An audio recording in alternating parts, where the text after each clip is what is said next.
Testing 1 2, testing 1 2. The chatbot get shut down also. Alright, Boston Center, Southwest 4022. What's the altimeter for?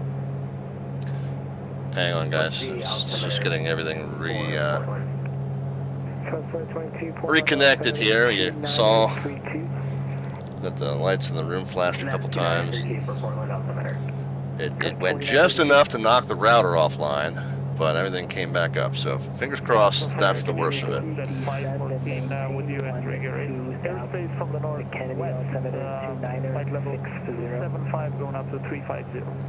So bear with me, folks, as I just get everything reconnected to this, to the chat. To American 330, descend and maintain 12,000.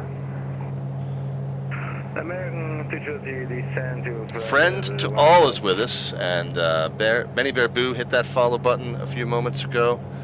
And if I missed anything else in the stream activity, I do apologize. You guys saw that I got knocked off the network there for just a few moments. Hopefully everything is good and back and good to go. Yeah, we got knocked back off. We got knocked offline, but the sim kept going magically enough. So, as I was saying moments ago, we're talking about our monthly drawing. Center Mooney 5, 4 Delta Victor.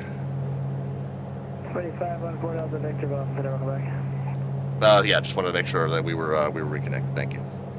Thank you. And November 4 Delta Victor, cross lobby at and maintain 7,000. The Boston altimeter 2937. At 2937, lobby at 7,005 for Delta Victor. Okay, so we don't know if that means Boston's landing on run 15. We're a non-turbojet, and we were given 7,000 at this point lobby. Southwest 4022. Lobby is 20 miles past Gardner. We're 9.7, 9.6 miles before Gardner. We're at 9,000 feet. We would need to be at 7,000 feet by lobby. I like to use 3.5 miles per thousand to lose. So if lobby's 20 miles east of Gardner, we need 7 miles to make that descent. So we'll start that descent 13 miles east of Gardner.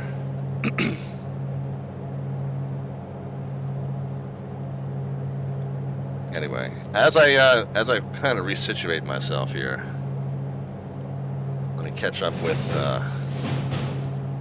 Yeah, so those of you who were in the chat before, the Furry Co-Pilot is going to say hello to you again the next time you talk, but it never hurts to be greeted twice, right?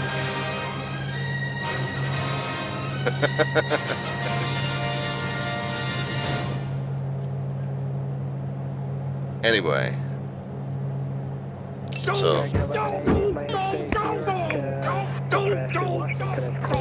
the first thing we're going to do is we're going to get ready to cross over Gardner. We're coming in on whatever radial we're on, right? We don't even know what radial. We can look and see, but we don't even know. We were direct to Gardner from wherever we wound up, and then we're going to be on a 111 outbound east of Gardner. So we'll need to make sure that we're ready to track that 111 radial outbound as we cross over. What I'm going to do now is center up the heading bug and get ready to switch it into heading mode for just a moment. There we are. Then as we cross over, we'll set the 111. Looks like it might be a couple degrees left of what we're currently set at. FedEx 4142, contact 3.8, 3.7. Now remember, we're at 9,000 feet, so we're a mile and a half. Given that 6,000 feet is a nautical mile, more or less, we're a mile and a half above that VOR. So it's not going to count all the way down to 0. Of course, I don't know what the field elevation is at Gardner, but it's going to count down to 1.5, 1.4 probably. And then that's going to indicate that we're right over top of it. Again, just ignore the icing here. Everything is fine. There's nothing to see here. Everything is PG. 128. What was it? The list? That was 128.12, 2812. While we're waiting for that to cross over, and we're going to get on that 111 eastbound. By the way, I guess I should know how to do this. Select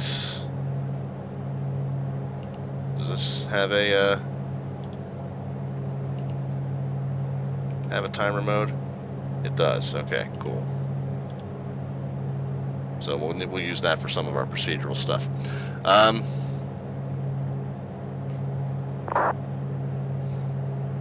Anyway, so there's 1.3. Yeah, at this point, I think it's going to just, yeah, then we're in the area right above. We're going to get to that 111. Make a little bit of a left turn here. American 330, just want to make sure you heard that. Contact New York approach on 128.12. I presume that's as close. I think that's 111. It's kind of hard to tell on that gauge.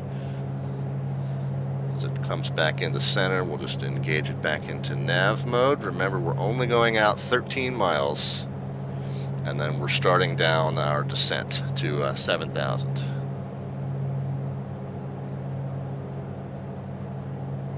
But we were talking about the monthly raffle, guys, and all the generous support that you guys provide to the stream provides us with these prizes that we give away once a month. Got the Slant Alpha Adventures t-shirts in a variety of sizes. The person whose name we pull out of this fishbowl at the end of the stream tonight gets their choice of anything on this list. And if you don't want any of the Slant Alpha merch, you won't hurt my feelings in the least if you opt instead for an Amazon.com gift card or an xplan.org store gift card, either one of those valued at $25. So again, it's the winner's choice as to whatever they want from that list. And again, it's all the generous support that you guys give to the stream that allows us to do that. You accumulate those Twitch channel points at the bottom, those alpha bits points, and you can cash in 1,000 of those for one raffle ticket, or if you get up to where you've got 5,000 points, you can cash those in for 6 tickets for the price of 5 there. So if you save up, you're 4 Delta Victor, contact Boston approach 133.0 so long. All right, 3305, 4 Delta Victor, see it. All right, so one more thing now I've got to do. 15.9 with you, 3 factor. United 1549, Boston, Roger. One more thing now I've got to do is check the ATIS for Boston. 33.0 and swap. I like to just go ahead and get the ATIS by text. Voice ATIS is very spotty on VATSIM, doesn't always work. But let's just go ahead and see what letter we're on real quick. Information Whiskey, 30016, costing 30. 2937. Oh, we didn't set that. We were given that earlier. Bonanza 57 Echo, winds are 3017, gust 35, runway 29 clear to land. And we're 8 miles out, so we're going to start in about 5 more miles. We'll start that descent down to 7. 2937, ILS 27 in use. That might be different for us as a GA, but we'll be ready to accept the ILS runway 27. Alright, so the tickets that I owe to Melvin Leroy and to Victor 4288 will wait. I'm going to be a little bit busy kind of handling the aircraft for right now. Let's go ahead and check in with approach.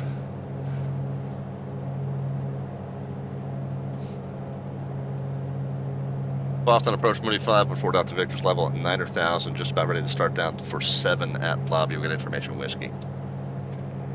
Mooney 514 Delta Victor, Boston approach, thank you for Whiskey. Boston altimeter 2937, expect ILS runway 27 approach. I expect ILS 27, 5 4 Delta Victor. Okay, so we are going to expect that runway 27 ILS approach. So we'll go to our terminal procedures list here and spin that down to the second page. You guys can use AirNav or you can use SkyVector. Whoops, swim it. No, I need... wasn't the first page. What am I thinking? After the stars, but before the airport diagram. Duh. RNAV. Yeah, there we go. ILS. There we go. ILS 27. Open in new tab. There we go. So once we get started on our descent, we'll look at that in more detail and get ready to fly it.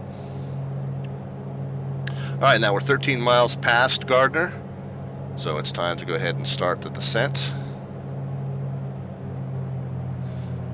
Gotta go down to 20 and 20. Yeah, 20.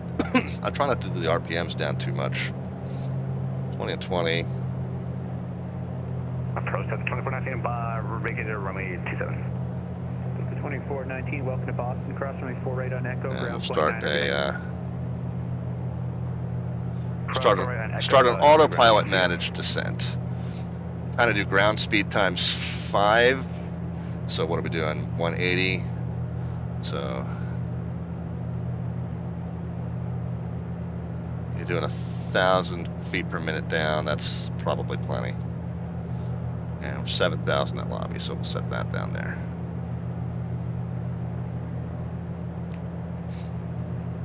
All right, let's look at the ILS. The frequency is 111.3. The course is 272. We can't set that yet because we're still navigating via our nav1, but we will be ready to set that at least. Intercept altitude most likely going to be somewhere between 3,000 and 6,000. Minimums for a straight in, 460. So we'll just call it 500 round figures. The turn off on a 27 is a right turn, since we're going to the general aviation ramp at Boston, which is up here. We're arriving on 27. We'll definitely be making a right turn off the runway. And then the missed approach is 3,000 feet on the Boston all radial 268. So we'll have to have the Boston VOR tuned on nav2, 112.7 on nav2. And then that 268 radial on nav2. So we'll get that set now, since we're not using nav2 for anything else at the moment. And we're supposed to be at 7,000 by 20 miles, over a bit high.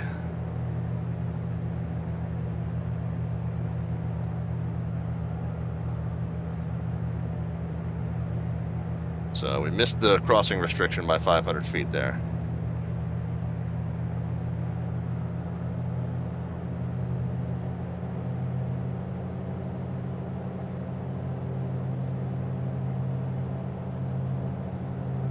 Alright, but in the meantime, we'll go ahead and set up for that ILS 27. We do need to be ready to level off at 7,000 here in a minute. So the missed approach is 112.7. We'll get that set down here. 12 and 7. And the missed approach radial was a 268. We'll get that set up here.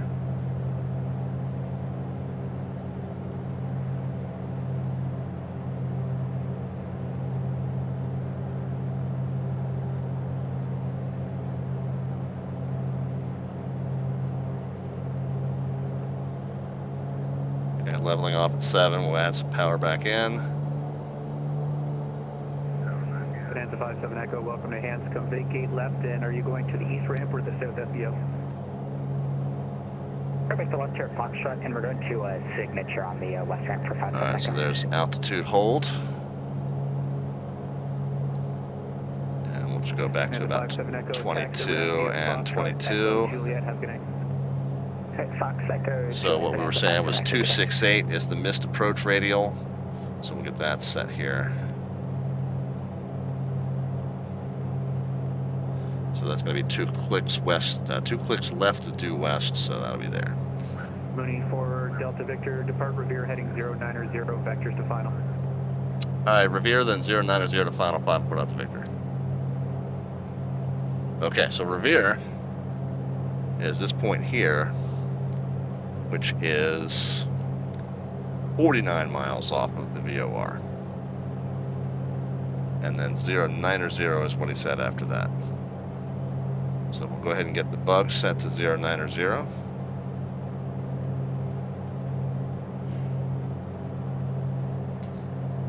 And again, we weren't given any further descent instructions from 7,000, so that's what we'll maintain for now. So again, I think we're caught up. Let's go ahead and go through our approach briefing one more time just to make sure I didn't miss anything. Frequency and course we talked about. The missed approach frequency and course we also talked about. Minimums we said were going to be about 500 for our purposes. The winds, so we know we've tinkered with the weather, so I'm not exactly sure what wind conditions we're going to be simulating. But we do know that there are pretty good cloud layers. Obviously, as part of your arrival briefing, you want to look at the weather report that's in the METAR, but that because we've tinkered with the weather settings, can't really rely on these. But here's where you would want to check and say, okay, so we're landing 27, but the wind is 300, so that's going to be pushing from the right. So if it's higher heading, that means it's from the right, pushing you to the left. So you have to kind of nose over toward the right to counteract that wind. And then you want to look at the visibility and the cloud cover, because you want to know whether you expect to have good sight of the runway, or at what point of the approach you should expect to have good sight of the runway. So I think that covers it. Frequency and course for the approach, frequency and course for the mist. Mist approach altitude is 3,000 is what we said. So we'll be ready to do that. 3,000. And kind of straight out, really, honestly, to join that 268. 4 Delta Victor, just check your altimeter setting 29 or 37, or if you're simulating weather, let me know. I show you at 7,300. Okay, yeah, we've tinkered with the settings. I'm not sure exactly what we're showing, but we'll drop by 3,000 for you if I put out to Victor. By 300, rather. Roger, thanks. Okay, so I'll just set it up. He says he's showing us at 73, so we'll set it until it's 73.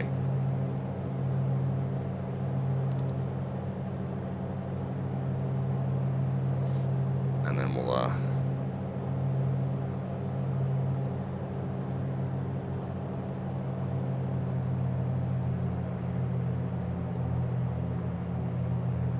drop a little bit.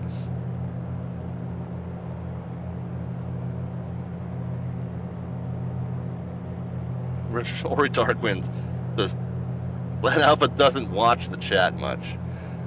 It's not that, Ori, it's that I tend to do a lot of hand flying, and when I'm briefing the approaches, man, it's always, of course I know you're just poking fun, but of course I also lost connection with the chat there a little bit. But yeah, no, I get busy kind of hand flying, and we're setting up the radio navigation stuff, so I do apologize for that.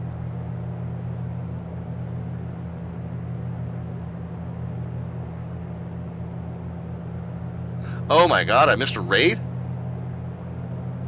I didn't even, it's not that I don't watch the chat, it's that I completely didn't get the alert on that. I apologize. Thank you for the raid, DeLorean. No. And so normally we get a sound alert for that.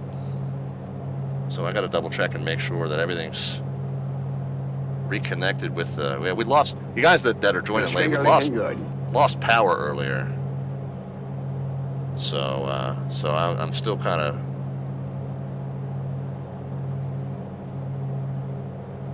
getting everything reconnected. Yeah, no, I apologize. So we definitely appreciate the raid. Is that showing up in my panel here? I don't even see it in my alert list. No, somehow I missed it because of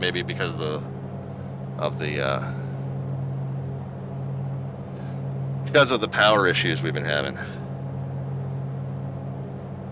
I jumped to you instead of following the raid. Oh, okay. All right. Well, that makes me feel a little bit better. He rated CCM. Okay. All right. Well, that makes me feel a little bit better. I mean, I do, like, Ori, I know like I said, I know you were calling me out a little bit of tongue-in-cheek there. Obviously I got to make sure that the plane's ready to fly the approach, and that the pilot's ready to fly the planes. But still, no, I certainly want to thank anybody who does support the stream in any way. So thank you. And we got the follow there from Jerry8620 as well. Right on cue, Jerry. Thank you. I said that we've covered everything. I think hopefully now we're showing at the right altitude. We'll see what he says. And again, we're taking this out to 49 miles, and then a 090 after that is what we were instructed. So we're at 42.5 now. So 43. So we got another 6 miles to go. And then we're going to just turn to that 090. Once we're on that vector, then we've freed up our nav 1, since we no longer need, at that point, we will no longer need this radial off of Gardner. At that point, we'll go ahead and tune the ILS and course of, the ILS frequency and the course for our final approach course. And again, we've already got the missed approach procedure tuned in on nav2, just in case we need it. Hopefully we won't.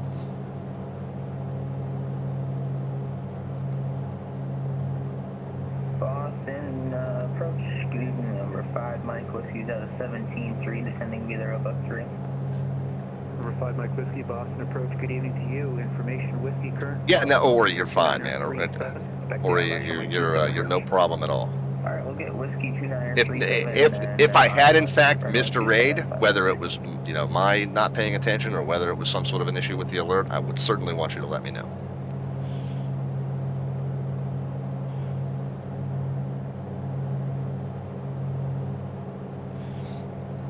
At 46.5, 46.6. You know, again, you guys often can't see that DME when it's down by the face cam, but there it is. 2 more miles until we'll make that switch to 090, and then we'll get ready to fly that ILS.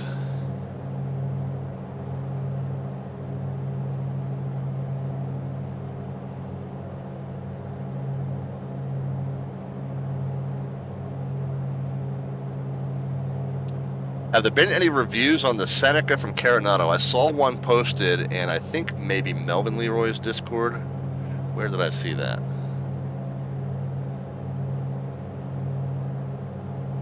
No, maybe it was Downwind Sims.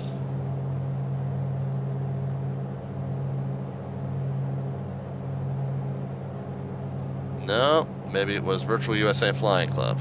Yeah, it was, yeah. Mike Whiskey's got Whiskey. Thank you. There we go. We're on 49 miles. Let's go ahead and get to our heading.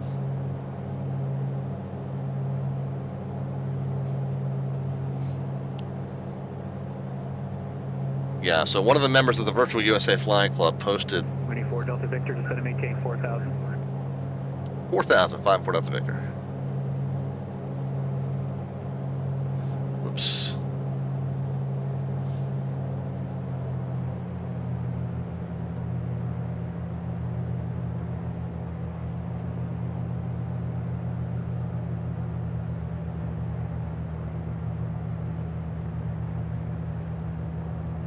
We'll do that autopilot managed for now. But so that video was posted in the Virtual USA Flying Club, and didn't have a chance to see what the Flying Club guys thought of it. But there you go. Wanted to wait until some other people tried it out. Yeah. Yeah. Not a bad idea. So then we do have a little bit of icing here, guys, but you know, we are descending now, so the outside air temp is going to increase, and we should be okay. And Melvin's back with us. Melvin says it does look really, really good. All right, so as we are descending now in that 090 heading to 4,000, we'll go ahead and get the ILS frequency tuned. And again, we said that was 111.3 and 272. So 111.3 and 272.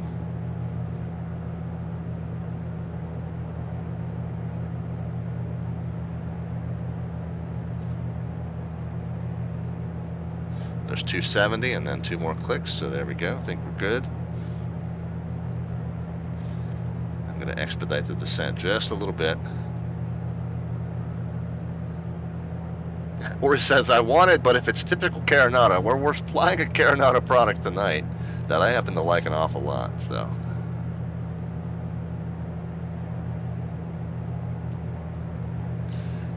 I think the consensus is that they look nice and they fly okay, right? I mean, that's kind of the reputation. And again, my opinion of this is tempered slightly by the fact that I don't use the Garmin unit that comes with it. I think that the Garmin that comes with this is just the stock MSFS Garmin. I think. But since I don't use it, I don't really know how well or poorly it works. But my opinion of this Mooney is tempered, like I said, by the fact that I fly it with just the conventional navigation systems, and it performs pretty darn beautifully under those conditions. So I'm pulling power down because we're 24 Delta Victor, turn right heading 180, vectors to final, descend and maintain 3000. All right, 180, 3000, 514 Delta Victor. So 180 and 3000. 24 Delta Victor, turn right heading 180, vectors to final, descend and maintain 3000. 180, 3000, 514 Delta Victor. How do you copy? Com check.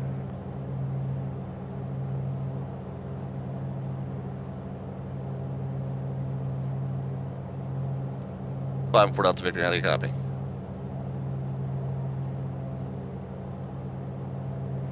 Number 5 Mike Whiskey, Boston approach. How do you read? Number 5 Mike Whiskey, we got your 5x5. All right, Mooney 4 Delta Victor. I might be having comms issues. I see you turning. I appreciate that. Turn right heading 240, join the localizer. 240 localizer. How do you copy? Boston, number 5 Mike Whiskey.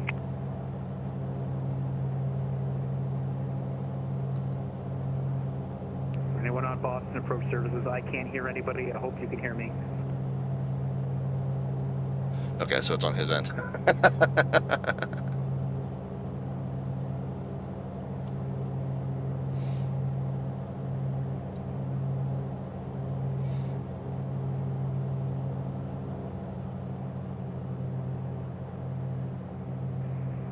Com check. 5x5. There we go.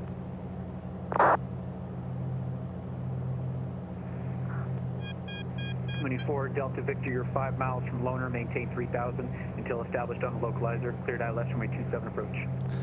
All right, 3000 until established on the localizer. Clear for the ILS 27 approach. 5 and 4 Delta Victor. How do you copy?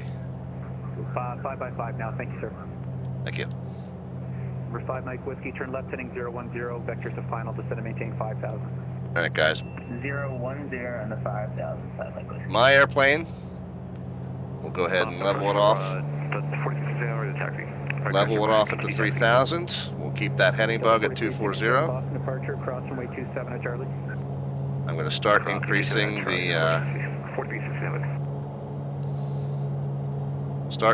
the props. Start decreasing the power.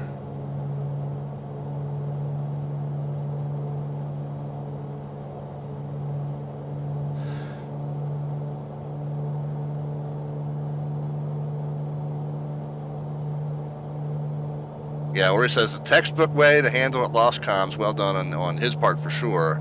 The fact that he was noting verbally that we were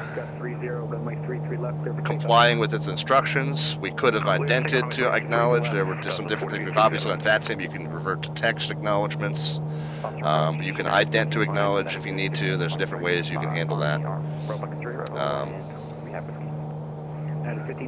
But yeah, certainly prompt compliance with the instruction is reassuring for the controller that we are in fact hearing them. Alright, so we're 3000. We are established on the localizer so that we can descend when we intercept that glide slope, which we're about to. You see the yellow arrows on the sides of the HSI coming down.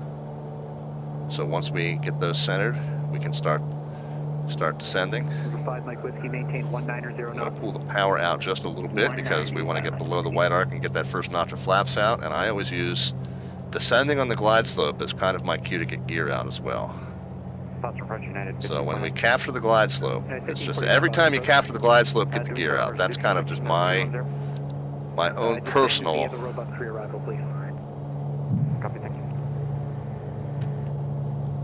My own personal procedure is just that once you capture the glide slope and start descending, that's when you throw the gear, and do that every time in every plane, and you're less likely to land gear up. I wouldn't say it's impossible to land gear up.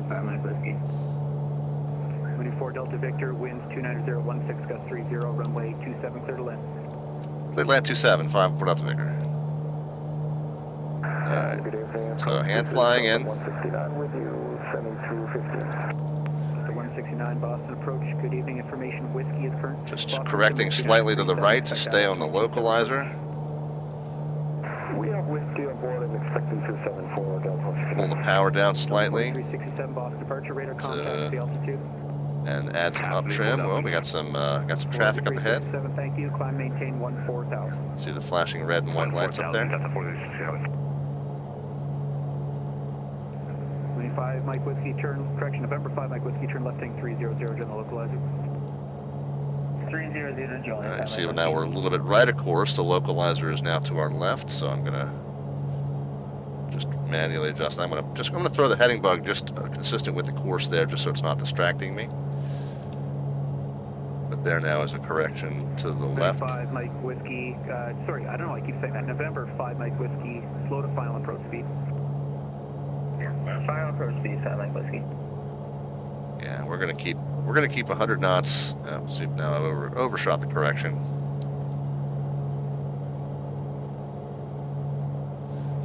So we'll put in a nice gradual right turn to correct back onto that localizer. Just don't want to get too crazy with the corrections. Localizers are very, very sensitive, so a little deviation like that, you don't want to go nuts. And November 5 Mike Whiskey, cancel your approach clearance, turn right heading 360 vector for sequencing. 360 for the sequence, 5 Mike Whiskey, cancel approach clearance. I think I wasn't, I think I was too slow for the guy behind, unfortunately. You guys can start putting some predictions into the chat. Hopefully our little prediction, our little landing stats app is working. It does say it's connected, but sometimes it lies to me. But you can put some predictions in as far as the vertical descent rate at the moment the wheels touch. Benberg 777 with us. Still need to put a little bit more of a right correction in, it looks like.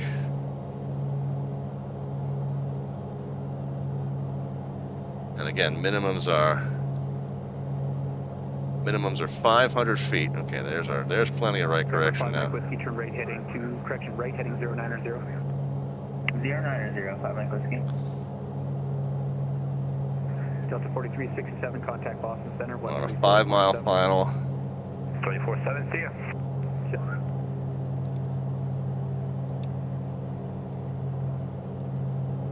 Departure, Fort of Fox. Start getting ready to get the rest of the flaps out. Means forward as well. Number 64 Echo Foxtrot, where are you departing, sir? Runway 27 left. Runway 27 left. Yeah, just gotta. 64 Echo Foxtrot. Okay, I got the runway in sight now. Left at Delta. Fort of Foxtrot cross. Okay, so we're at 1300. We got runway in sight, so we're good with minimums. Carried 11, ready to go. I am a little high. Care 811, hold short, runway 33 left at Gulf for arriving traffic. Holding short 33 left, the traffic carrier 811. Number 5 Mike Whiskey, turn right heading 180. And I think once we get to a 3 mile final, I think it's past time to just go ahead and get the second and third notches of flaps out. Turn right heading 180. 180, 5 Mike Whiskey. Benberg, I'm the guy behind you. Sorry, I did my best to keep the speed up, brother. And ZVW says, new to the channel, think it's great you're hand flying this stuff. Too many crippled by the autopilot. I agree with you. Fort of Foxtrot holding short, runway 27. Roger. Alright, so whoops. Got back on the localizer. Now we're well below the glide slope, but that's okay. We need to go ahead and pull power out. Get the second and third notches of flaps in. We're gonna. In 27, Fort of Foxtrot. There is, short final. Alright. That's why you didn't get a takeoff clearance, in case you're curious. Number 5 Mike Whiskey, turn right heading 240, join the localizer. Alright, so there's join 5 Mike Whiskey. gears down, flaps set and checked. Remember, basically straight out to 3,000 for the missed approach if we need it. We're going to aim for 75 down final and 70 over the numbers. Carried 11, And wind there we go. We're 16, gust 30, runway 33 bit left better. at Gulf, clear for takeoff, fly runway heading. A bit better on glide slope. Runway heading, clear for takeoff, 33 left at Gulf, care 811. Stab to the face must be watching, because here comes all the gift subs. Oh no, it's a Captain Scientist. Taking a page out of the Stab to the Face playbook there. So we'll definitely say a big thank you to Captain Scientist. Number 5 Mike Whiskey, let's try this again. You're 5 miles from Loner, maintain 3,000 until established on the localizer. Cleared ILS. Runway 27 approach. And we're very fast. We're about 10 knots faster than we want to be. Clear for the ILS 27, 5 Mike Whiskey, thanks. United 1549, turn left heading 360 vectors to final, descend and maintain 5,000. Left 360 down to 5. So there's 75 and get it down to 70. Alright, now we can go ahead and pull power, flare it up. Ooh, 169, a little firmer than I wanted to be, but that's okay.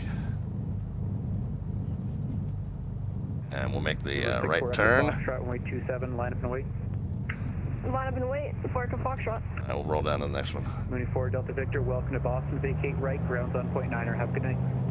Alright, right turn, ground point 9, 5 and 4 Delta Victor.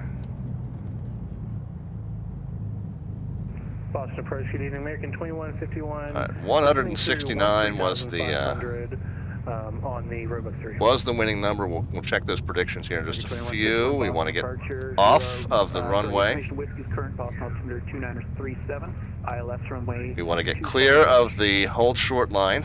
Thanks for the altimeter and we'll expect ILS 27 approach, American 2151. We're on Echo, short of Waiting on... 4.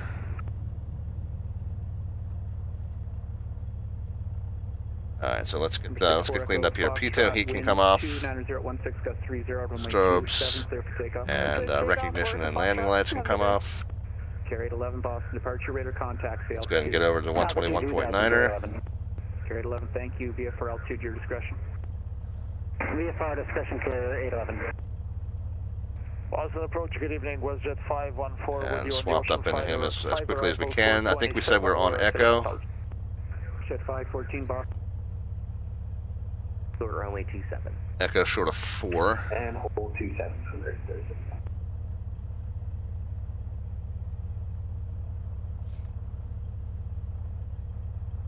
Echo short of 4 right, okay. Boston ground, 5 and 4 out to Victor's off 27, Echo short of 4 right on signature. November 514 Delta Victor, Boston ground, taxi to signature via Echo, cross runway 4 right, hold short runway 4 left. Signature via Echo, cross 4 right, short of 4 left, 5 and 4 out to Victor. Alright.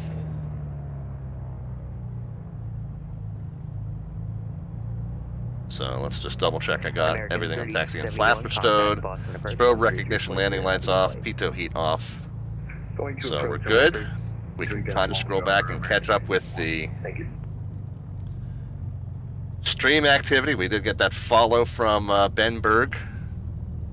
And then we got the gift subs coming out from Captain Scientist. Victor, cross runway 4 left at Charlie, continue taxi to signature via, or correction, cross runway 4 left at Echo, continue taxi to signature via Echo Bravo, hold short taxiway Charlie. Okay, we'll cross 4 left on Echo, right Bravo, short of Charlie to signature, 5 and 4 Delta Victor.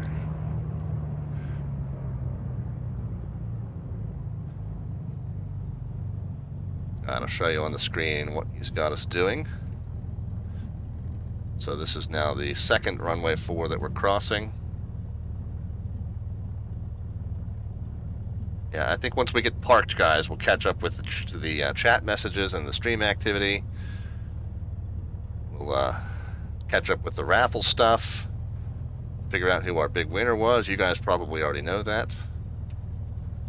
Excellent.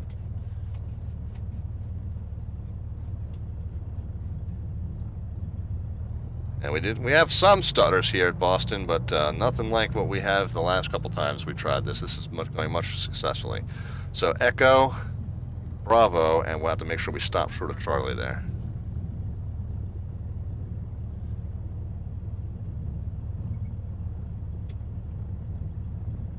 All right, what is this? This is Alpha 2. Okay, so we got one more to go before we're Charlie. And then once he, so he's got traffic coming out of the terminal headed out to Charlie.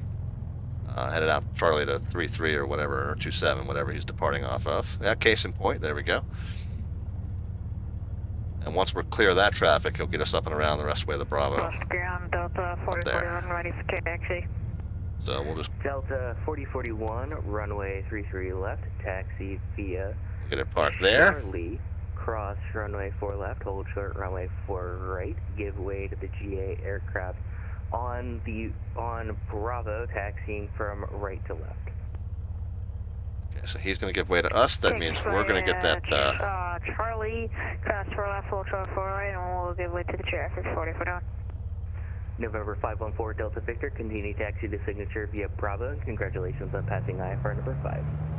All right, signature via Bravo, and thank you. 514 Delta Victor. Delta 582, cross runway 4 right at Charlie, hold short runway 27.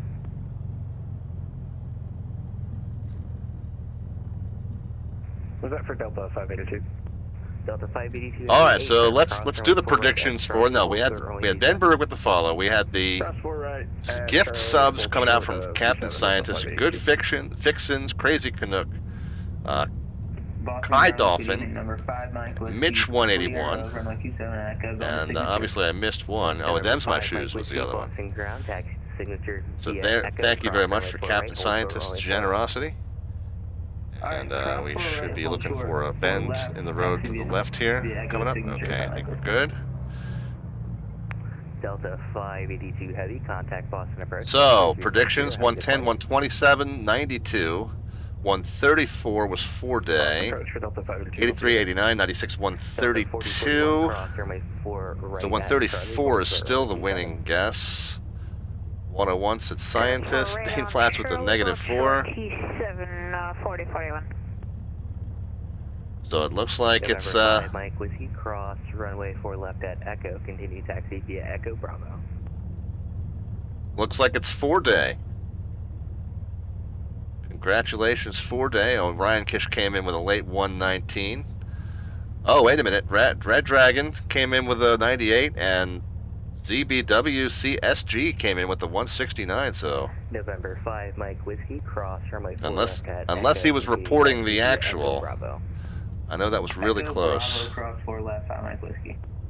So he either nailed it dead on or he was reporting the actual.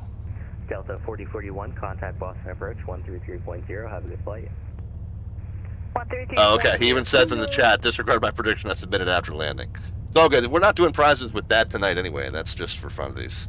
The giveaway tonight is our monthly raffle drawing. So we'll catch up. OBFG2 says hello. Benberg was the one that we made go around because we were too slow. Them's My Shoes is here. I think we said hi to you earlier. I can't remember now. It's been so long.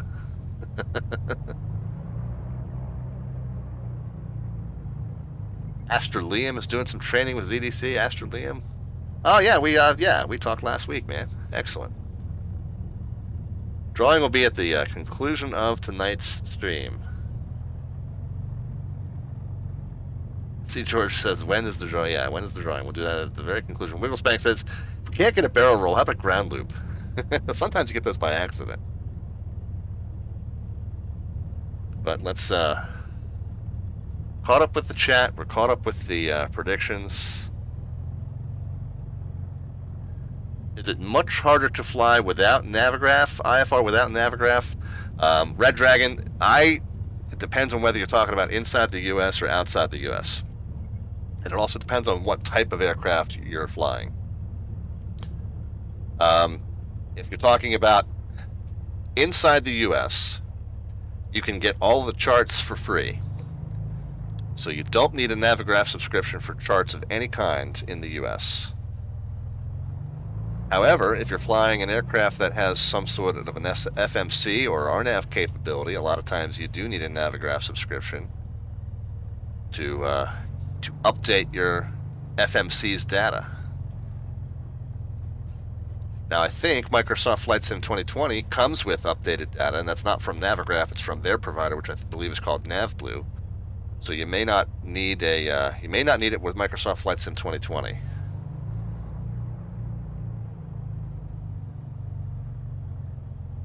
But yeah, you don't need a subscription for charts in the U.S.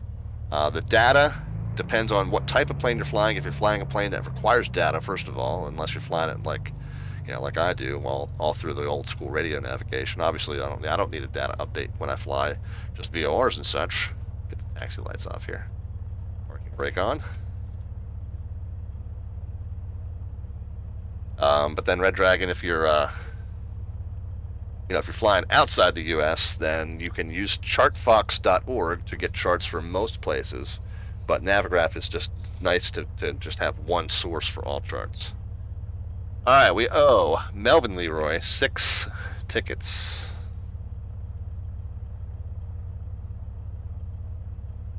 Get those taken care of.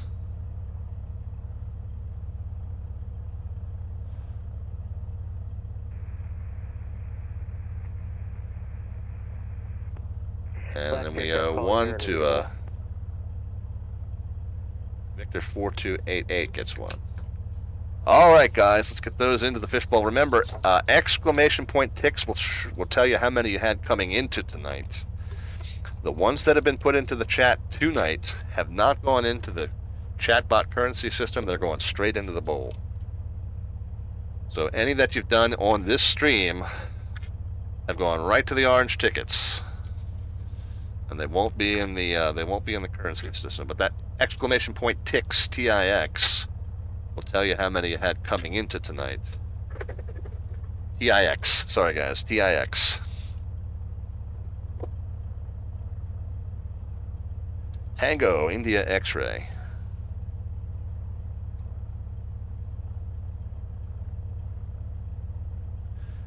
There you go. So if you would like to add a ticket into the drawing, it costs, if you have 1,000 of those Twitch Alphabets points, the channel chat points at the bottom of the chat panel there, you can cash those in.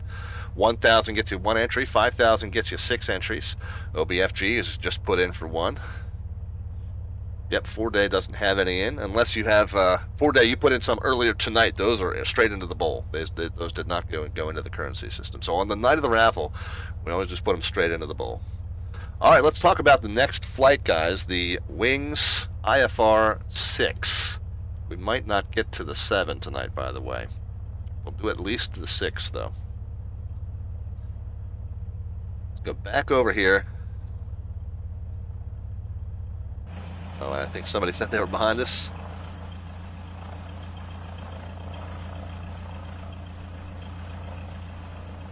Is that you up there? Denberg, is that you? Yeah, I don't know. You're in a Vision Jet, so I just have the default models in. I don't have any particular model matching kit installed with this, so my default match is a Caravan. Yeah, Dane Flats, you have 7.3. Well, you can cash in 5,000 of those and get 6 tickets. That is exactly correct. All right, so we'll catch up with the tickets after the second flight, guys. Let's go ahead and look at the Wings IFR number 6. We just did number 5. Let's go to number 6. We might not, probably won't get the 7 tonight. Boston Crown, taxi to the terminal via Kilo Alpha. We are going from Boston to Dylan Hopkins, K-E-E-N. We're going Peachy Keen. We are going to do the published tech route from Boston to Keene. So again, there's a bunch of different sources. I just used the New York PRD. If you just Google NYPRD with a space in the middle, it brings up that. And we get KBOS to KEEN. And it just says we're going to the Manchester VOR and then the Keene VOR at or below 10,000. Boston Tower, this is the line 2. Can you so read me now? that's what we'll put in. Whoops. Boston Crown, loud and clear. KBOS, KEEN. We know we're going to get assigned the Logan 2 departure to Manchester and then to EEN. So we are going to end up going just direct Manchester, 114.4, and then westbound on a 279 to go out toward Keene. So there's no airways, there's no Victor Airways on this route. It's just direct from one VOR to the next. So that'll save us a little bit of stuff here.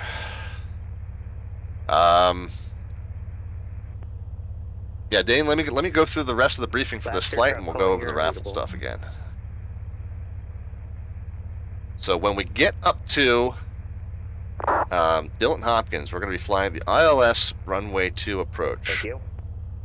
Let's clean up the. We know we're going to need the Logan 2. So we'll get that in front of us. We get a continuation page for that. We'll get that in front of us. We will back up a step and pull up the charts for Keene. Not a whole lot we need here. We got the airport diagram. We can go and pull that up. I think that's okay. There's the Logan 2. Logan 2 continuation page is basically just all the instructions. It does say non-jet aircraft just climb on assigned heading. So that was one thing we had pointed out in a previous stream, that I was under the misconception that these headings all apply no matter what type of aircraft you are. But if you're non-jet, you basically just fly the assigned heading from the tower controller. It's going to be 5,000. No, it's going to be 3,000. Sorry about that. I'm new to X-Pilot. Non-jet aircraft 3,000. So. No worries. You're loud and clear now. How me? You're loud and clear for 1405. All I can say is X-Pilot's way better. Alright, so there's Boston, there's Logan continuation page, there's Dillon Hopkins, and then we're going to be expecting this ILS runway 2 approach to Dillon Hopkins. We're going to fly the ILS runway 2 regardless of which runway we want there. If we need to do a circling approach to a westbound runway, we can kind of take the final approach course. We can break off at our own discretion and kind of just form a pattern to runway 32 if that's what we want to do. We'll see what the winds look like when we get up there. But it is going to be this ILS runway 2. The key thing to do with this particular lesson, this IFR number 6, is you're flying the whole procedure from Keene. We're going to be coming in kind of westbound. You'll notice that we then fly a 192 for 6.7 miles at 3,500 or above. The controller will assign us a crossing restriction at Keene. But we'll do a 6.7 mile leg out to this point, Kahow. At this point, we get to do the hold turn, and a lot of times what you do if you're intercepting it from the same side as the protected side, then what you do is you track that out for a minute. You turn in the opposite direction of the hold. You notice the hold is depicted in this direction here. But we're going to turn in the opposite direction of the hold because we need to stay on this protected side.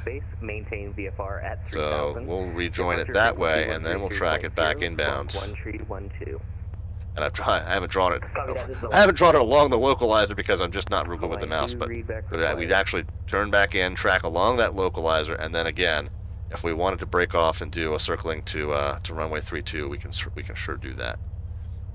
As long as we meet the minimums. This is Hawaiian 2. You said squawk. What number? But the key point is, you are cleared out of the Boston class. The key point is we're not gonna get vectors. So ordinarily the controller would like just give you a vector down here somewhere, and then get you at a point where you can get onto an intercept course, and then just as soon as the localizer comes in, you just join the localizer. Very easy. That's what vectors to final means. But in this case, we're not getting vectors to final. We're just picking up the approach procedure right from where our en route procedure ends here at the Keene VOR. So at the Keene VOR, we fly this published leg, and that is how we join this initial fix. We fly this turnaround procedure that is part of the hold. We have to fly it. We have to turn around on the same side that the hold is depicted. We cannot turn around on this side over here. We have to turn around on the same side that the hold is depicted. So even though we're turning in the opposite direction of the hold, we're still using this airspace to make that maneuver. And then we rejoin the localizer inbound on our own. So that's how this lesson's going to go. We'll hear the communications go as we get up there. All right, I think I'm at the point now where I can catch up with a few of these raffle entries. Dane was asking about the raffle, and the winner tonight, after this second flight here, I think we're going to have to bag IFR 7. We're not going to have time. But the winner tonight, the person whose name comes out of that bowl, gets their choice of either Slant Alpha merch if they would like, the solid black t-shirts with the Slant Alpha logo, or the white trucker cap, or the mouse pad, or the coffee mug. Or if you don't want my crap, you're more than welcome to choose instead a gift card to Amazon.com or xplane.org. Your choice. But somebody will be coming out of this fishbowl at the end of the evening. And we got a few folks. We got OBFG that needs a raffle ticket, and we got Speednut that's put himself in for 3 of them. So we'll go ahead and get those taken care of real quick. Any more that get put in, we'll go ahead and get those into the fishbowl before we make that drawing at the end of this upcoming flight. Endeavor 1188, radio check. Endeavor 1188, Boston ground line clear. And I got you 5x5. Hope you're having an awesome night, sir. All right. So 3 for Speednut, 1 for OBFG, and I think we'll be ready to get underway. Again, those of you who put in any more ticket redemptions, we will get those into the fishbowl. We'll make a cutoff announcement probably as we're taxiing in. What does the IFR training do, says Astralium. I'm not sure what you're referring to. So these flights, they're really, they used to make you eligible for a VATSIM pilot rating, but it's really just, it's for your own practice and knowledge, man. There's no benefit that you get from having a pilot rating versus not having a pilot rating. And ever since the pilot ratings on VATSIM were restructured, these do not make you eligible for a pilot rating on VATSIM anyway. But it's great practice. It's just it's a program that, as I said, it's 6 VFR flights and 24 IFR flights, and each one gets progressively more complicated and advanced as you go. So if you don't know how to fly full approach procedures and you don't know how to do, hold entries and stuff like that, the lesson material that they have published up on their site, kind of takes you step by step through everything that you need to learn in order to perform each next flight. So it's a great program, and if you're not familiar with some of the more advanced IFR techniques, like these full approach procedures and stuff like that, holds and that kind of stuff, it's great to do. You can do it any time that Boston has air traffic control coverage. You just have to include in your clearance request that you're performing the Wings IFR 6, as we will be in here in just a moment. And the controllers will watch your performance of the flight, and if you've done everything according to the standards, they will say congratulations for passing. And they have a little thing on their own website where they keep track of who has passed what. But as far as benefits for flying on the network, there's none, except that the benefit is you know more what you're doing. And that benefits everybody. All right, so I think we've gone through, well, these 4 raffle tickets I've just added to the bowl, so those are done. We've gone through the training material, so I've showed you that. Did I put it on SkyVector? Yeah, I did. So we're going to go north and west, direct to Manchester. So when we get to that point in the checklist, we'll go ahead and tune that VOR. So we got the Boston ground map, we got the Logan 2, we've got the Logan 2 continuation, we've got the ILS 2 into Keene, and then we got the Keene diagram. So we've got all the charts that we need ready to go. Let's go ahead and get over to our checklist and get this thing filed and get ready to fly. And I'm going to change in my planning spreadsheet. It's 10:15 now. I think if we are going to be wheels up by, let's say, taxiing by 22:30 Eastern and wheels up by 22:40 Eastern, I think we'll be good. And I did, you might have seen me, I noticed that the left fuel tank is quite a bit heavier than the right, so I think, switch the fuel selector back to left side, which I did, okay. So there we go. All right, let's get back to the top of the checklist here and get ready to do our next one.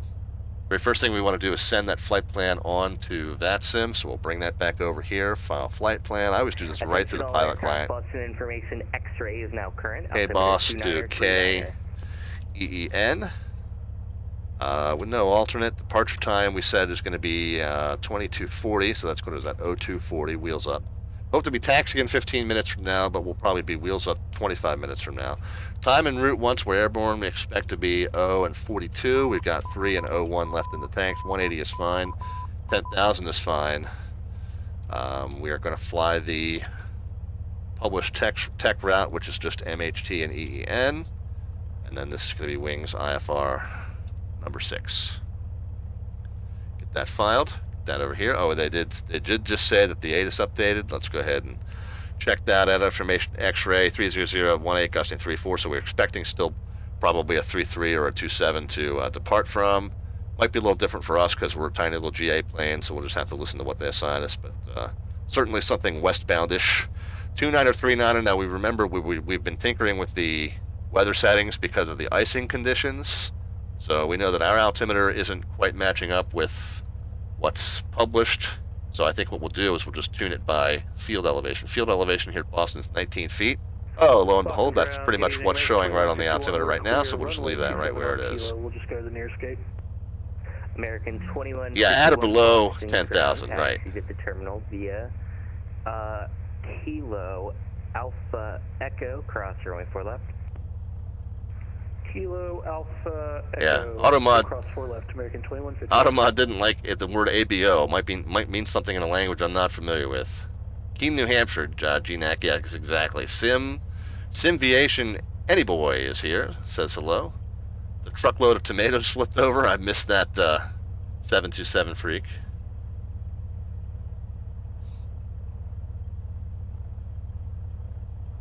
Alright, very good. Two-Tone Murphy is with us. Yeah, says, hope you're keeping well. Absolutely, Two-Tone. Good to see you here, my friend. Appreciate your continued support of the channel. Alright, what are we doing next? Let's get the plane ready to go. Got the flight plan set. We checked the METAR, set the altimeter. We verified that the field elevation is showing correctly on the altimeter. Comm radios are set. We are already talking to the ground controller. So we'll go ahead and get our clearance. So let's go ahead and get ready to copy. What runway can we expect for planning purposes? United 1405, information X-ray is current, except for 33 left. Perfect response. Roger, we'll look for information X-ray 1405, expecting 33 left. Thank you, sorry about that. No, 727, the truckload of tomatoes flipped over, yeah, when I was drawing all over the approach. Yeah, it'll make more sense when I do it, hopefully. Boston Ground, Money 514 Delta Victor, information X-ray IFR to Dylan Hopkins for the Wings IFR 6. November 514 Delta Victor, Boston Ground, Wings IFR 6 is on request, standby. Okay. While we're waiting to hear back from him, we'll kind of move ahead in the checklist. A couple things, obviously, we'll have to come back to as we get our updated squawk code and other stuff like that. Squawk and transponder, so we're holding on that. Nav and ADF tuners, we presume we're going to be flying the tech route, which again is going to be direct to Manchester VOR, 114.4. We don't know what radial. It's going to be just direct from wherever we end up after we depart. Might be somewhere in the vicinity of 347, but not exactly 347. And again, you know, if we fly west from Boston on vectors and we end up here, November 514 Delta Victor, Wings IFR 6 is approved. Then it's a 352. We fly further out. Airport via the Logan 2 departure. It's a 002. Manchester direct, maintain 3000. Departure frequency 133.0, squawk 1320. We're cleared to Dylan Hopkins, Logan 2, Radar Vectors, Manchester, then is file, maintain 3000, expecting 10,010 minutes. Departure 133.0, squawk 1320, 514 Delta Victor. November 514 Delta Victor, read back correct, advise ready to taxi, expect runway 33 left. Expect 33 left, calling for you, 514 Delta Victor. So 1320.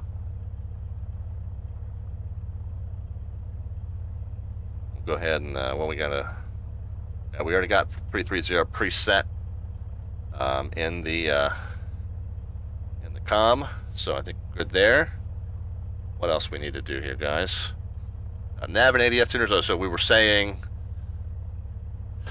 saying, you know, it depends on where we end up after we're vectored out from Boston. We don't know exactly what heading we are going to fly to Manchester. What happens is when we're told to go direct Manchester, we'll just center that OBS needle on whatever radial it happens to center on, and just fly that. We just don't know exactly what that'll be. For right now, we're just going to kind of point it northish, and we'll adjust it when we get that instructions. But 114.4 and northish is good enough for now. Let's go ahead and get that preset. So 114.4. Flip that. Oops. No. Flip that up. Flip that up there. And then let's go ahead and preset in the standby the next VOR that we need, which is that Keen VOR on 109.4. So we'll just go ahead and get that dialed down now, 109.4. And we said northish. We don't really know where northish. Okay, we can kind of tell. So if we were to fly direct to Manchester from right where we are, it's that radial. We have a feeling that we're going to go somewhat west of the airport, so it might be something more like that. But we'll just, like I said, we'll just adjust it to center when we get out there. The Logan 2. Now, if we were a jet departing on 33, we would need to be ready to fly a 330 and then turn to a 316 at 2 DME. But since we are, and that's a bunny, and that's not something obscene, that's just a bunny. Since we are a non-jet aircraft, we're just going to climb on our assigned heading. But for right now, we'll just assume that that assigned heading is probably going to be something near 330, and again, we'll just adjust as needed as we gain new information. It's always good to just preset your best guesses and then update as needed. So heading bug set, initial altitude, I think, initial altitude is 3, so we'll keep that at 3. Endeavor 1188, squawk mode, Charlie. I think we're good.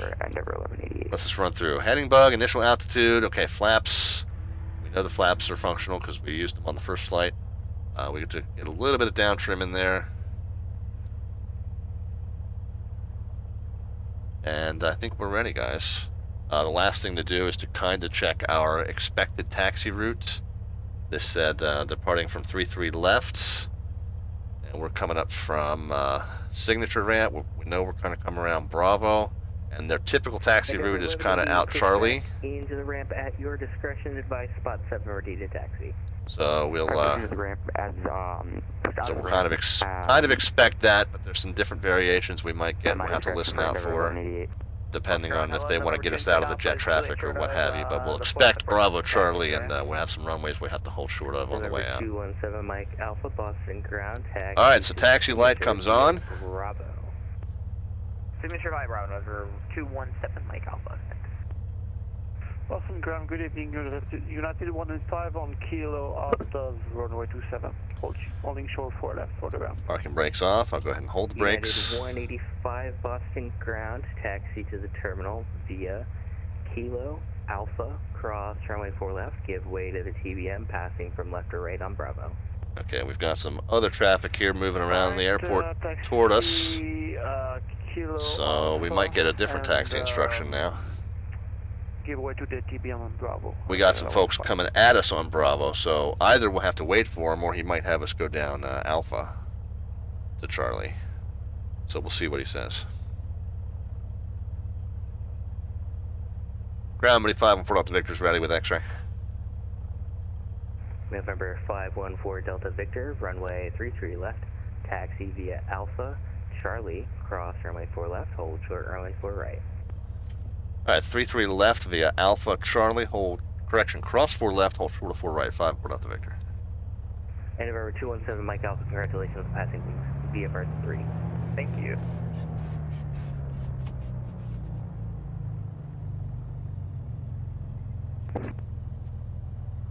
Alright, so we gotta be careful.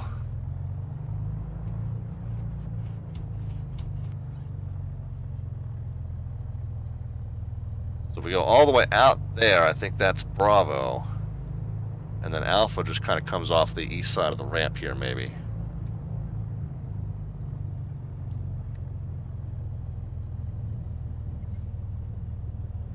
So Bravo's the one that comes up past the runway. I think Alpha just kind of comes off the east side of the ramp, so we'll kind of figure it out as we go here.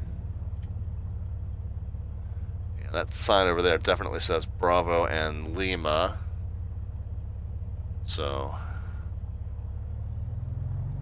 November 514 Delta Victor, make your next right and turn left. Yeah, I see it. I was just gonna say. Yeah, we just saw the sign. Thank you. Right turn Lima, left on Alpha 5 for Delta Victor. No worries. Yeah, so just gonna say that came across Lima there.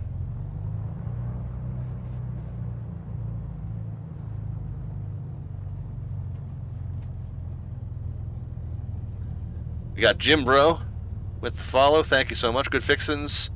This is not an add-on, Boston. I think this is. Boston Ground, good evening. American This might be one of the 2134 ones that you X-ray get looking with for Premium Premium Deluxe. I think I've lost track of which ones are default, like standard package default, and which ones were Premium Deluxe default. But this was, I think this was, yeah, it is one of the handcrafted ones for sure. And the taxiway signs are all correct. We got burned on that earlier. We thought they were correct at Albany, and they are not. Yeah, exactly. We're on the same page with that. So this is definitely one of the handcrafted ones. Whether it's part of the lowest package or whether it was part of the second tier or third tier, I don't remember. But I did opt for the Premium Deluxe when I bought this thing. So, but I don't have, other than BWI, I don't have BWI and what's the little grass one that we fly into as part of the Virtual USA Flying Club? Bayport.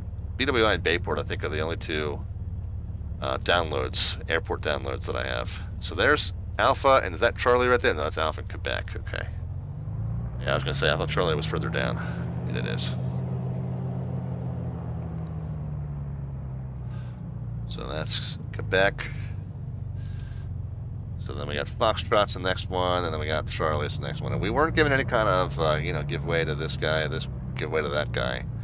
So I guess whoever else he's got moving around. 514 Delta Victor, if you want, I can give you 33 left at golf, whatever works better for you. 514 Delta Victor, we can accept 33 left at golf.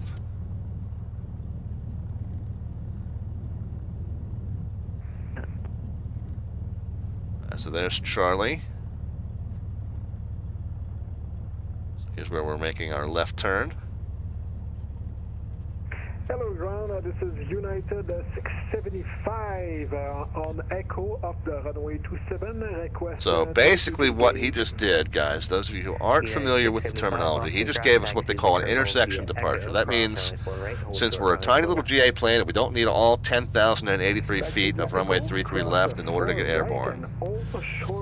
Runway 4 left. So he's kind of shortcutting us on the ground here. And I'll show you, what he's doing. Push out at gate 18, looks like our pushback completely turned us the other way. So right, if we make a 180 right around here and then can taxi to 33 left. So instead of going Charlie and then all the way out, he's giving us Charlie and then golf. So let's just make sure. Okay, yeah, we're just gonna say we got to hold short of that second runway. Number 514 Delta Victor, cross runway 4 right at Charlie, hold short runway 33 left at golf. I cross 4 right at Charlie, short of 33 left at golf, 5-4 Delta Victor. Boston Ground, good night, United 1405, looking for push gate Bravo, or correction, gate Charlie 32. Okay, so again, yeah, we're just going to take that, and that'll be plenty of length left to get this Mooney off the ground. Expect 33 left, information X-ray, United 1405, thank you. So then now we're across 4 right. Golf should be our next left, and it is. Taxi via Echo Alpha. And let's see if we can get airborne without forgetting the pitot heat this time. So that's kind of the golf hold pad there. And then we'll continue down and make the next left here. United 675, cross runway 4 left at Echo, continue taxi via Echo Alpha. On to golf. Continue, we're actually going to get airborne a little earlier than I said. 685. November 514 Delta Victor, monitor tower 128.8, have a good flight. 28.8, 514 Delta Victor, was it. Alright, now departure frequency is 33.0. So we're going to leave that in the standby. We'll flip that up. Whoops. We'll flip that up. Flip that up. We'll leave 33.0 in the standby. And we'll set this to 28.8. FedEx 375 Heavy, Boston approach information, X-rays current. Boston altimeter is 29er, 39er. Expect the on reaching. There we are.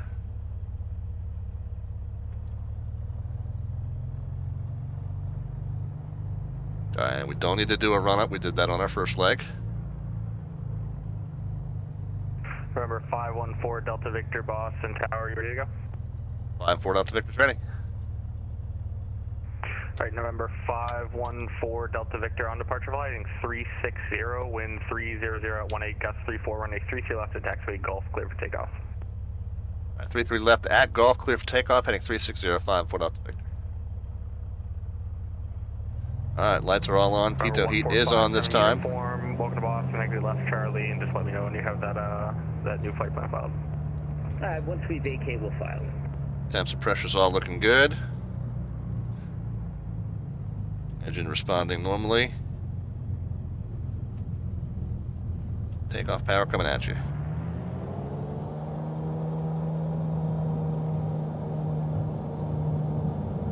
Airspeed is alive. We got 60 knots. We got 80 knots. I don't want whatever that is. I don't want whatever that is.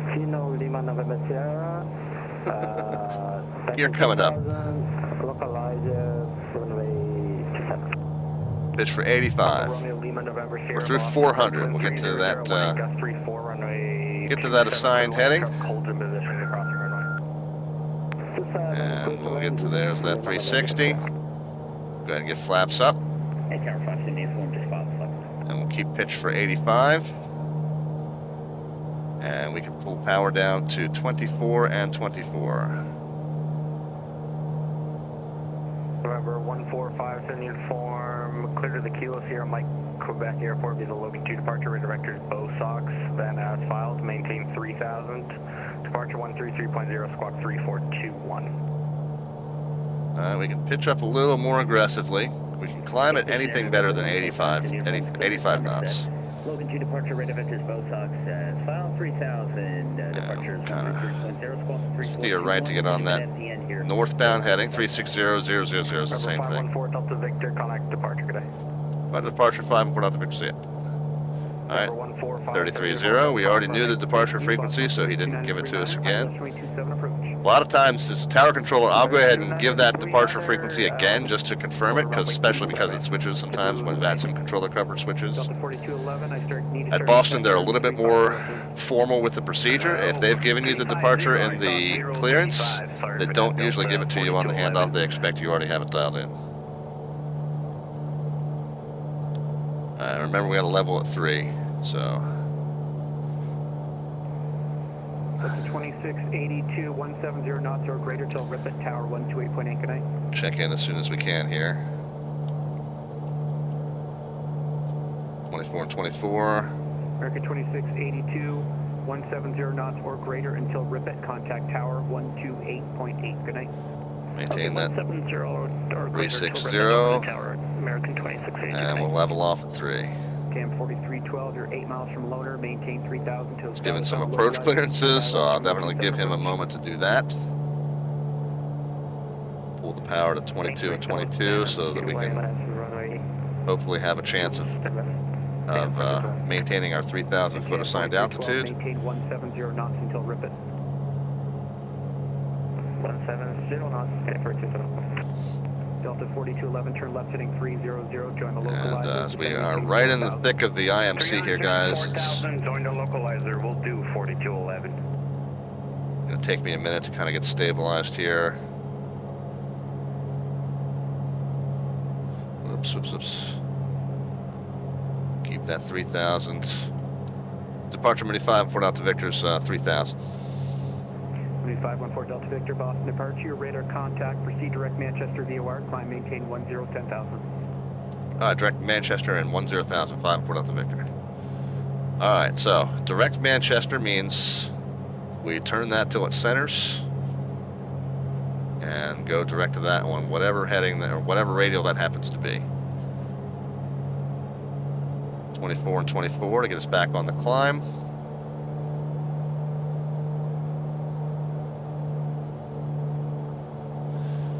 Let's turn the heading bug just to kind of act as a visual backup, but we're not really flying a heading here. We're flying the radial. So 24 and 24 for the climb. We're cleared up to 10, so I'll adjust that in the altitude reminder there.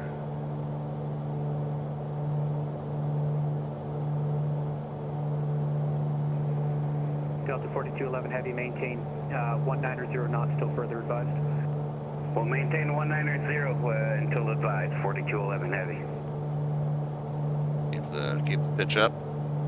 Getting a few little stutters here, but nothing like what we encountered the last few times we tried Cam 43 wing flights. 170 knots until Ripet, contact tower 128.8. Good night.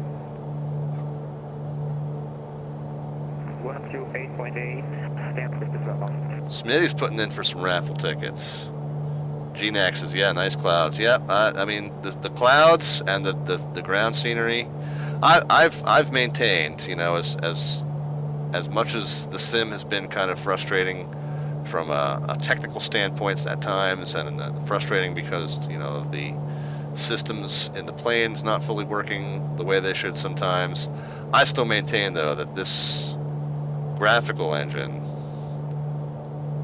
I mean, the ground scenery looks fantastic, and even when the ground scenery is not visible because of weather, the clouds look fantastic.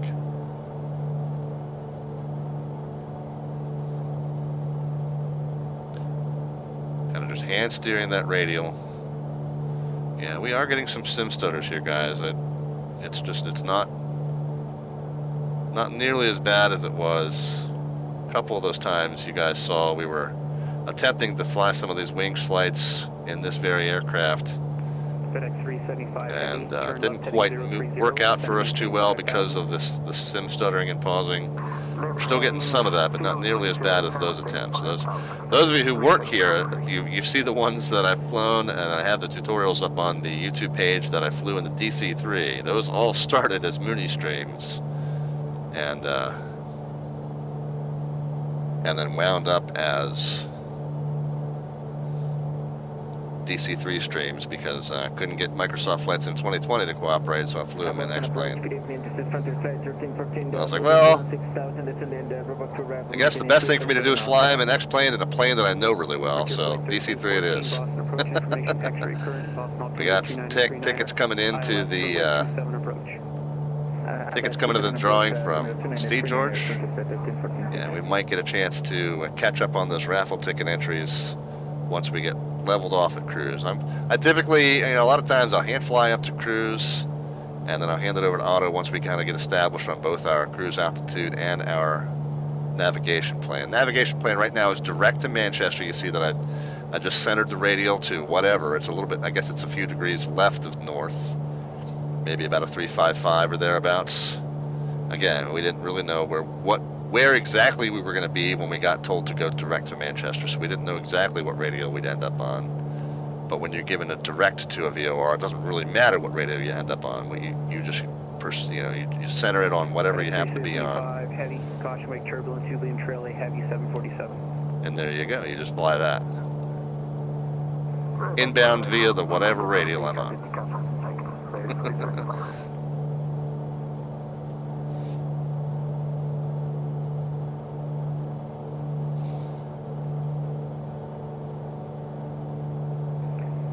Delta 4211 Heavy. I'm going to see if I can get him to approve 6,000 here, guys. 2 miles from Clane, maintain 4,000 until established on localizer. Cleared ILS runway 27 approach.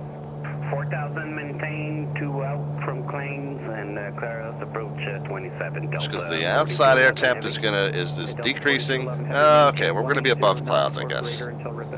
We get up to 10, we're going to be above the clouds. Until Ripet 4211 Heavy, thanks. So hopefully, if that's the case, we'll avoid the icing issues up here.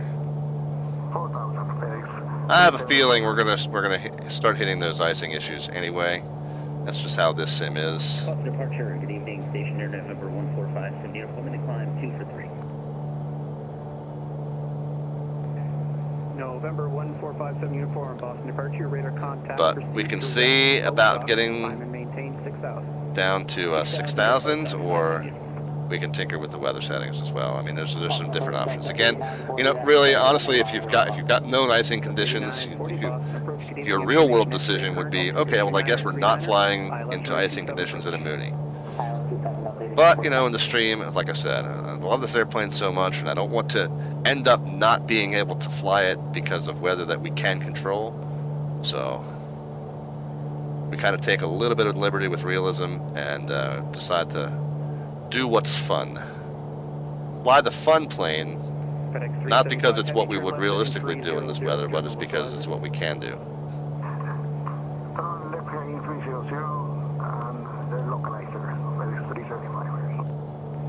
Of course, the other possibility is find a fun plane that has anti-icing. So, I'll keep my eyes peeled. Confirm for JetBlue 718, please. JetBlue 718, fly heading 040, vectors to final, descend and maintain 5,000. Heading 040, down to 5,000. There's a defrost button, but it doesn't work, says GNAC. Yeah, indeed. Contact Boston Center, 134.7, good night. 34-7, 514 out to Victor, see it. Alright. So let's see if we can keep the wings level-ish as we get back to 34-7.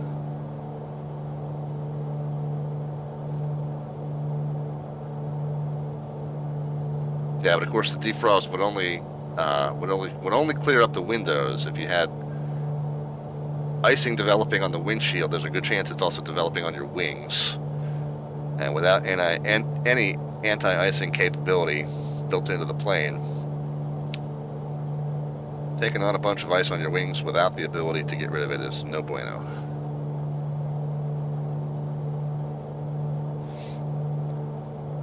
Yeah, so we're picking up a little here. We're definitely in freezing temperatures. Outside air temp -3. Again, I've manipulated that weather, that the actual temperatures today get into freezing much, much lower. But we'll be okay, I think. Airport inside, gear 514. One thing I haven't been doing, have not been doing, I haven't been keeping the manifold pressure up. As the air is getting less dense, the manifold pressure has been dropping. So you should be gradually opening the throttle up as you climb. But I wasn't doing that.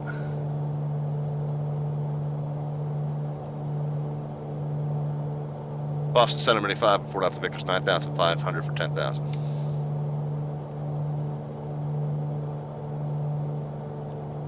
Number 514 Delta Victor, Boston Center, good evening again. The Dylan Hopkins altimeter 2948.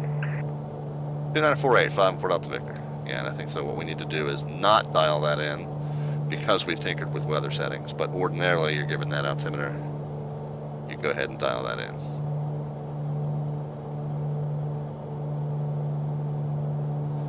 And I'm having trouble maintaining climb here, guys.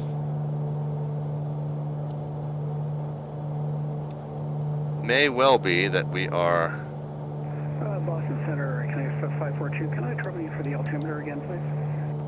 Yeah, may well be that we are picking up icing. 965, thank you.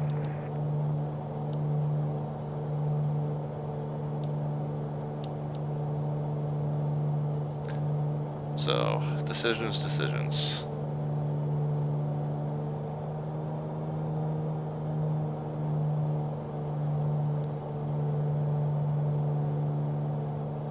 Yeah, part of it again was I wasn't leaning out the engine, so that was another thing I should have been doing in the climb, was keeping the engine nice and lean there.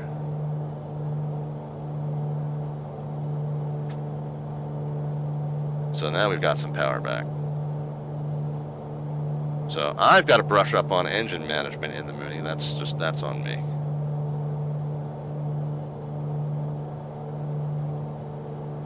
American 2132, descend via the roadblock 3 arrival, runway 27, the Boston altimeter 2939. Now we've overshot our... Via the roadblock 3 for 27, American 2132. Overshot our assigned altitude. 31 Bravo, the Dylan Hopkins altimeter 2946. 2946, November 3 wind Bravo. Alright, so now that we're done troubleshooting the power management issues brought on by the pilot. Yeah, and yeah, we're picking up a little icing on the windshield. Wind 310 at 15, gusts 22, runway 24, telemeter to land. Clear to land, runway 24, gear 514. But let's get the 22 and 22.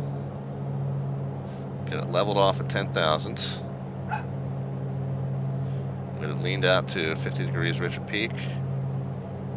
Say about 1500. And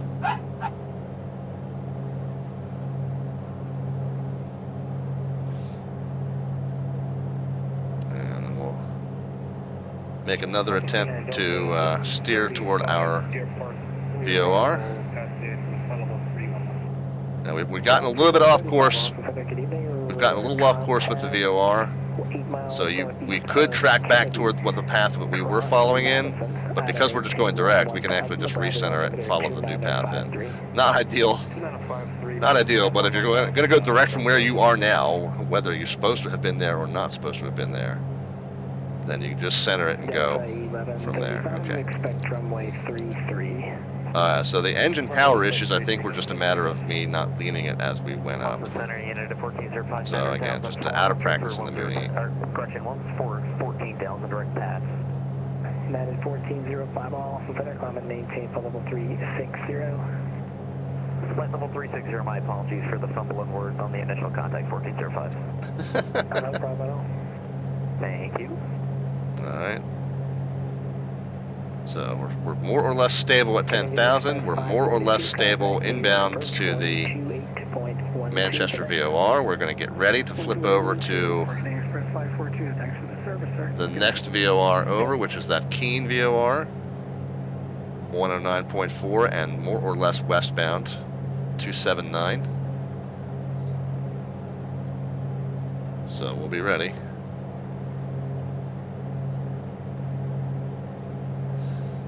There's the information on your giveaway, guys, and we are doing that. Okay, now the VOR is pretty much directly below us, so we're going to go ahead and start a westbound turn. I'll get the radial dialed in just a moment. For right now, I just want to be pointed in roughly the right direction.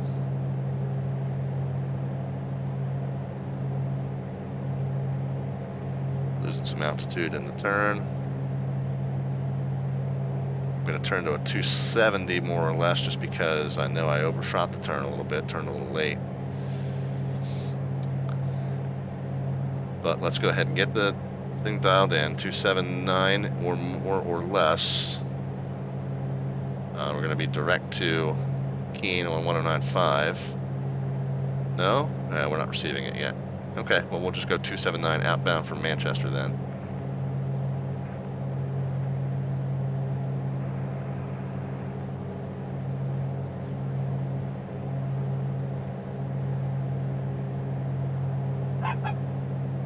So there's 279.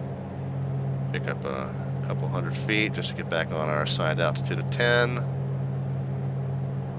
We're doing the lateral correction.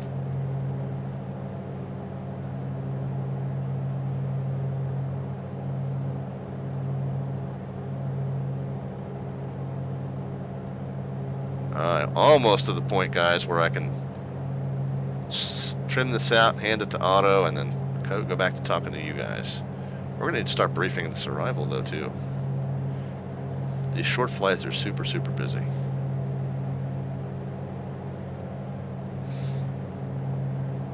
Alright. Ford Delta Victor, verify you have the weather and notice for Johns Hopkins Airport. Say approach request. Yeah, we get the weather. We'll take the ILS runway 2 at Dillon Hopkins. Over 4 Delta Victor, expect that. Descend that pilot's discretion, maintain 8,000. Still Hopkins altimeter again, 2946. Alright, 2946, pilot's discretion, 8,000, 5 Delta Victor. Alright, again, so we would dial that in now, but we are tinkering with the weather, so we'll leave the altimeter set where it is. I am going to hand this off to Otto. I'm going to address one little lie that I told the controller. Nav mode and altitude mode. 1135. Depart Madison, direct Haddocks. So he said, confirm that you have the weather at Dillon Hopkins. I don't, but I already knew that I wanted the ILS-2 because that's what the Wings IFR-6 requires. Let's just skip the weather there, even though, again, 310 at 16 gusting 26, 10 statute miles, light rain, overcast at 32, 2946. So you want to get all this information, but again, keep in mind that we're kind of making some liberties here. Right now, there's nothing else for you. New York and Washington are closed. Radio service terminate. Frequency change. Proof. Have a great flight. Over 22 H, 1405. But the other thing is, because we know that the The flight requires us to fly the ILS-2. I already knew that that's what I wanted to request anyway. All right, so once again, inbound to 109.4. We're going to turn outbound. Coming in kind of west. We're going to turn outbound to KALB.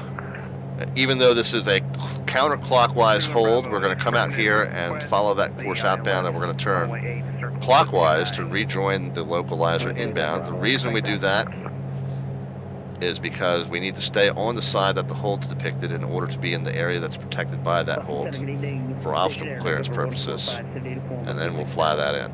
Now, because the wind is like what was the wind? 310. So I think what we'll do is we'll break off, and then we'll do a circling maneuver, and we'll land on 3-2 or whatever that is, 3-2 or 3-3. I think it's 3-2. Yeah, runway 3-2. So that'll be our plan as a ILS-2 circling to 3-2. But there's no control tower there, so all they're going to do, all the controller's going to do here is clear us for the approach, and then we'll announce our intentions once we get over there.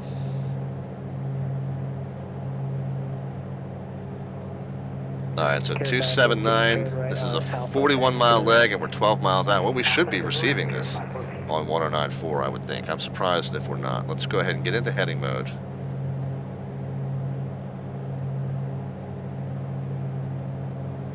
And 109.4, oh, because somehow I bumped it to 109.5, that's why we weren't receiving it. So let's flip it down, correct it back, 109.4. Yeah, there it is. We're 27 miles from it, and we can just center it to whatever we need to center it on. We'll track it in from a nav standpoint, and then we'll start down to 8,000.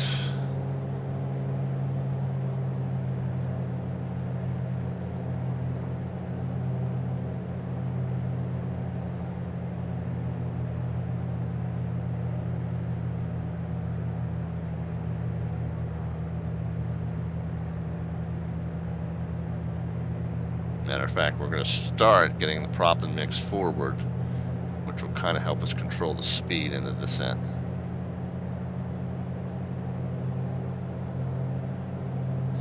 And since we know, so let's fully brief this ILS. Okay, we know what we're doing outbound. We got to flip to 1089 on the frequency and 018 on the course. We can't do that yet since we're using nav1 to navigate ourselves.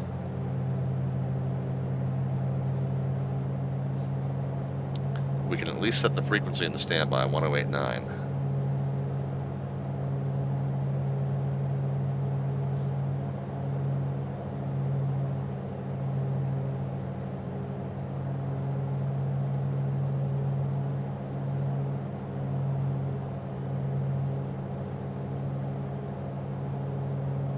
Number 4 Delta Victor, traffic at 10 o'clock, 3 miles northeast on TBM at 7,000.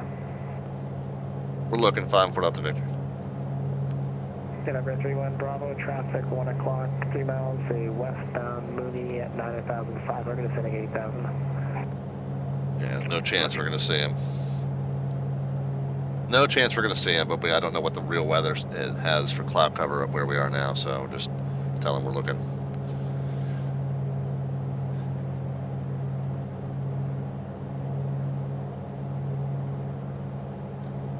So, Zizi, I know I'm butchering your name there. It's asking if I'm playing with a joystick. I'm playing with the CH product yoke. I'll give you a real quick shot of what the office looks like. Real quick shot of what the office looks like. That's what I'm flying with there. Good evening, Boston, sir. 727 says you'd still get credit if you accepted 32. I don't know for sure, but I know that the lessons, the point of the lesson is to fly the full procedure approach. So as long as you fly a full procedure approach, you're probably fine. But I didn't look at what the other available approaches were. So. American 2134, climb and maintain from level 340. 340, American 2134. Zazie says you can play without one. Yeah, you can. I recommend. So you don't need a yoke. but I'd certainly recommend some sort of a joystick. I don't recommend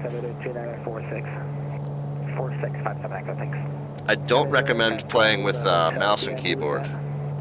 But you don't need a yoke like I have. So the problem with like a game controller is that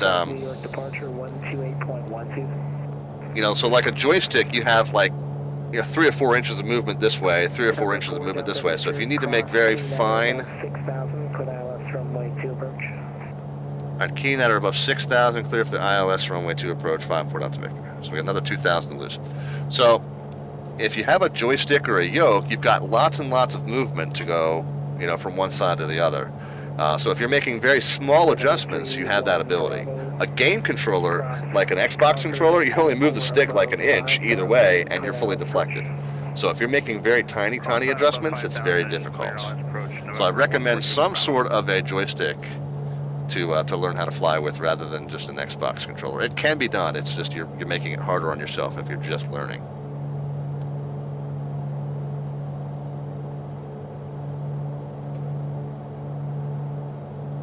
All right, so we got to get down to 6,000 by the Keen VOR.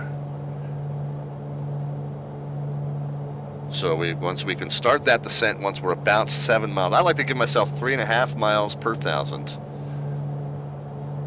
And we're 14 miles out now. So we can run that down to 7 miles out, and then we can start that descent to 6,000. Now he's got us crossing Keen at 6.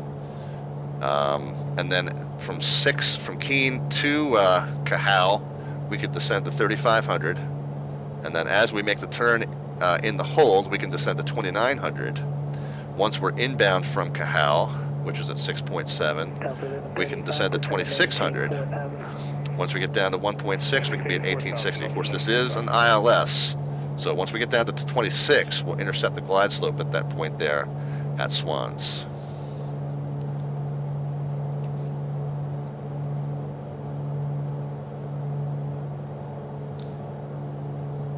But yeah, I use the mouse and keyboard to operate all the other controls in the plane, but I certainly recommend steering the plane with a joystick-like controller of some sort.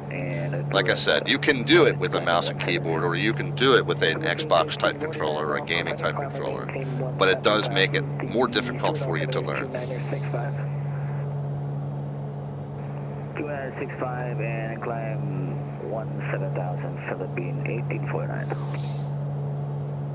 So again, we're 11.6 out from Keen VOR and counting down. So once we get down to 7 or so, and I'll start slowing down sooner than that.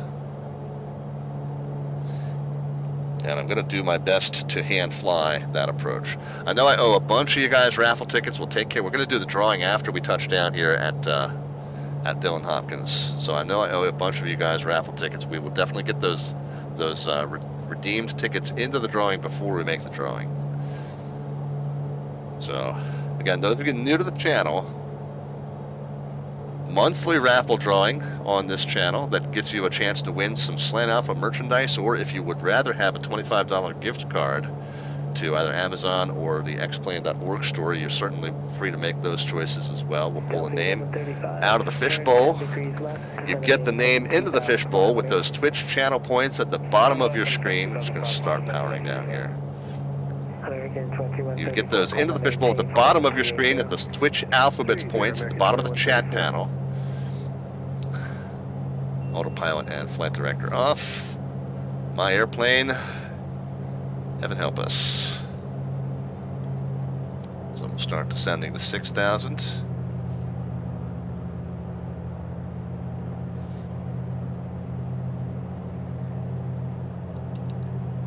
If you have 1,000 or more of those points, you can redeem for one entry into the raffle. If you've got 5,000 or more of those points, you can get six entries into that raffle. And again, we do the drawing at the end of every month.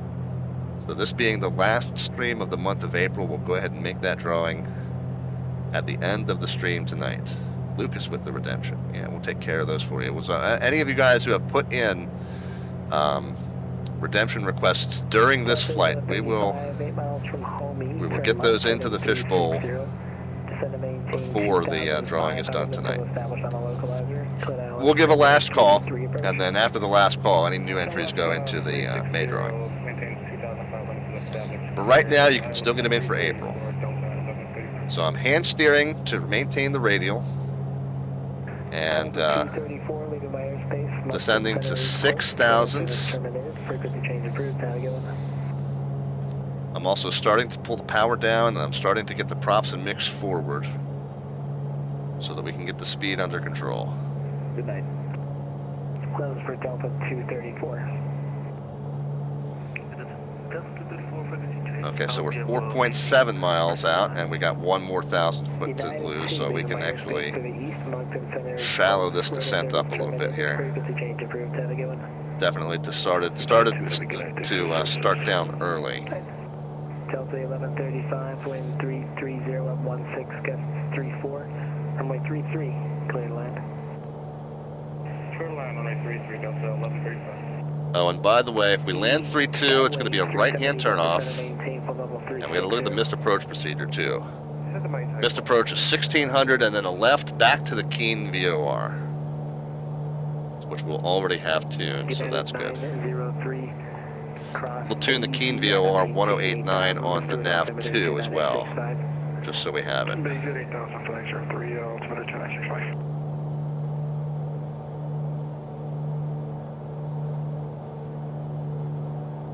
I kind of got off course here while I was looking at the chart and the radios. Let's get back on course. How's the flying in the soup doing, asks Downwind Sim. Yeah, it's soupy, but fortunately not too icy because we did play a little bit of weather god here. God, bear with me. I've got a very busy approach procedure to fly, and again, I'm not going to be able to illustrate, so if you want to play along at home, it's the ILS runway 2 at Dillon Hopkins, which is K-E-E-N. We kind of just colloquially call it Keene, as in Peachy Keen. Okay, we're passing pretty much over the VOR now, so we're going to turn to that feeder leg heading of 192. And, whoops, trying not to plummet out of the sky. We did cross the VOR at 6. We can go down to as low as 3,500 now on that feeder leg of 192.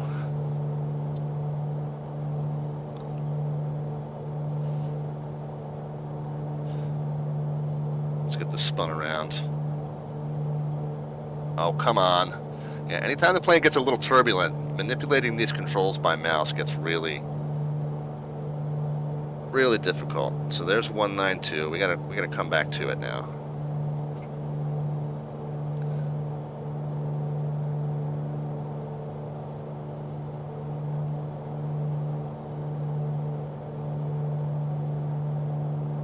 I'm gonna put in a pretty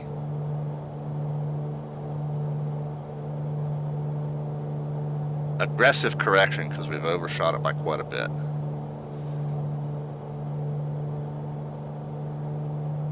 192 and 6.7 miles. Okay, there we go. Now we're coming back into it.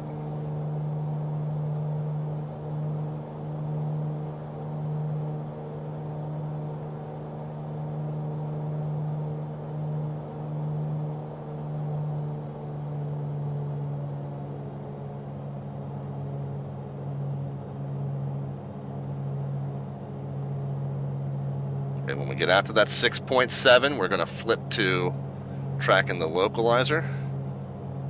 And right now our altitude restriction is 3,500. The published leg, again, if you're looking, I wish I could bring the chart over, I just don't have the hand to do it right now. But if you're looking at the feeder leg from Keene VOR southbound onto the hold is marked 3,500 and 192. So we're on that 192. You can see we got that set in the HSI 192. You can see we're at 3,500. So we're at 4,500 now. We can lose another 1,000 feet. And we're at 4.6 miles and counting up, so it's going to be 6.7 when we intercept that localizer. Frequency change approved. Take care. That point will be at that point Cahao at 6.7.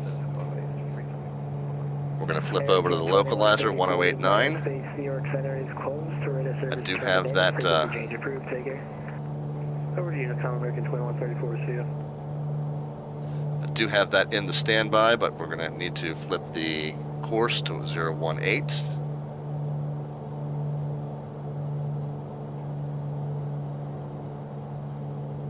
Okay, 6.0, 6.1.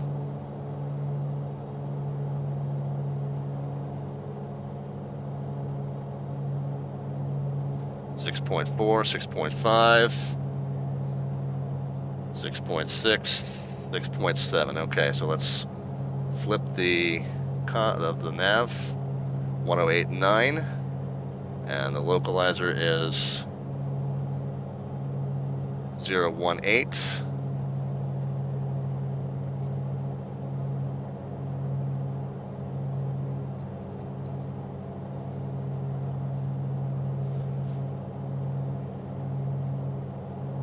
So we're tracking that outbound.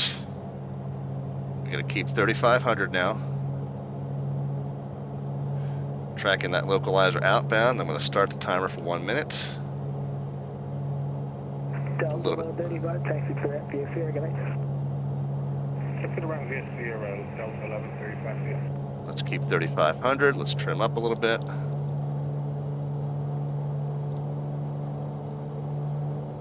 Okay, and once we start the procedure turn hold, we can drop to 2,900, but we gotta keep, come on, 3,500.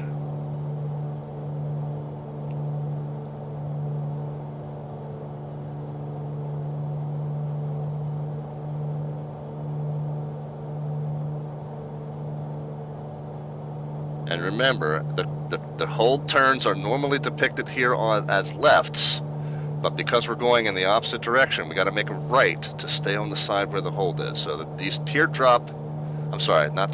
these parallel entries, you know, always feel kind of backwards because you're going the opposite direction as the depicted hold. All right, there's 1 minute. We'll go ahead and make a right turn here. We can start slipping some altitude down. We can get down to 2,900 now. Again, you can see that 2,900 here.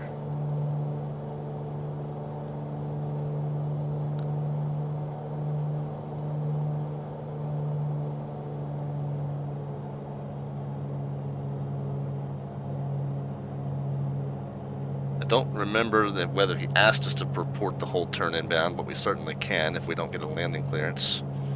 Actually, we won't get a landing clearance. We're going to hand it off to Unicom. So let's just kind of tune in 122.8 while we have a free hand.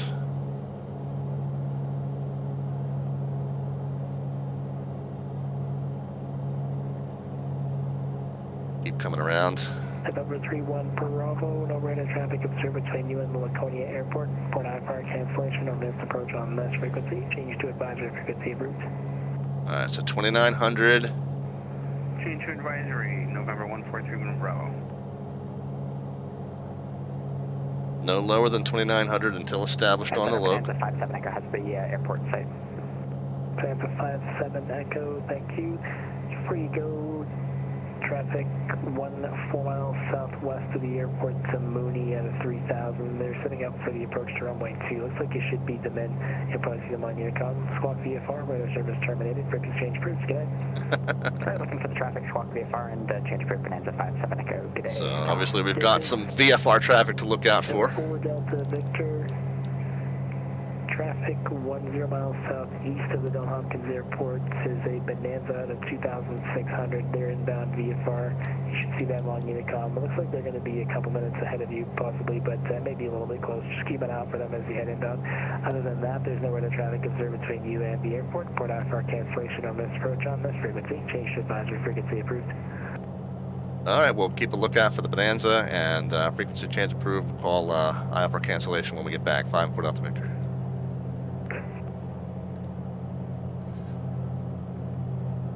miles, correction, 10 miles to the east now, inbound straight in, 32, full stop, Dylan Hopkins. All right.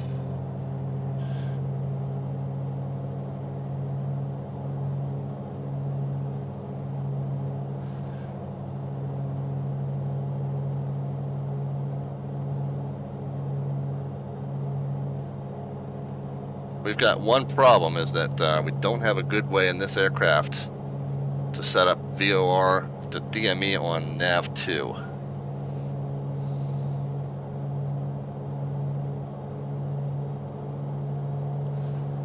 So we'll swap it back into the Keen VOR, see what the distance is, 6.1.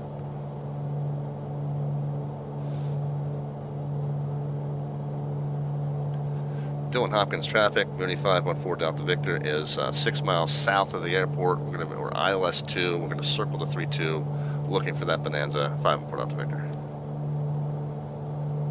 Dylan Hopkins traffic, Bonanza 5757 Echoes, about a 7-mile final straight in 32, Dylan Hopkins. Okay, so we'll definitely need to keep tabs on that guy and make sure we come in behind him. Now that we are established on the inbound localizer, we can descend to 2,600. Since we don't have DME on the ILS, we're going to actually turn the marker sounds back on. We got an outer marker at Swans, and that's our signal that we should be intercepting the localizer. Glide slope, rather. We do have the runway in sight, but I have a feeling we may lose it as well, so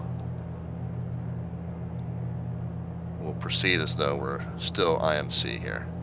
So 2,600.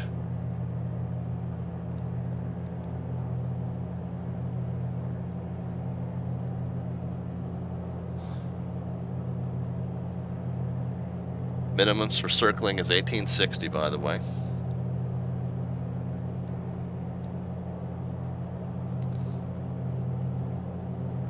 Since we are descending, we'll go ahead and get gear and flaps. Flaps 1. Add a little bit of power in to counteract that extra drag.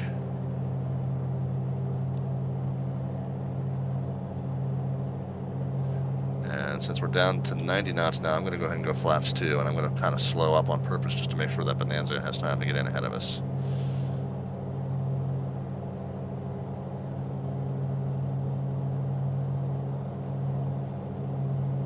All right, glide slope is coming down.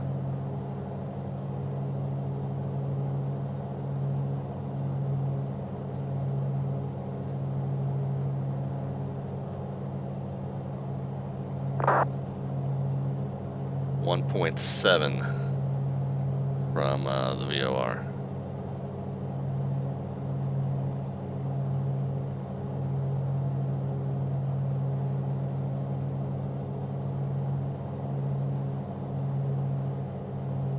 Okay, the VOR is at the outer marker. The VOR is not at the airport. Okay, that makes more sense. There's the outer marker. Okay, so that is where we are essentially intercepting the glide slope.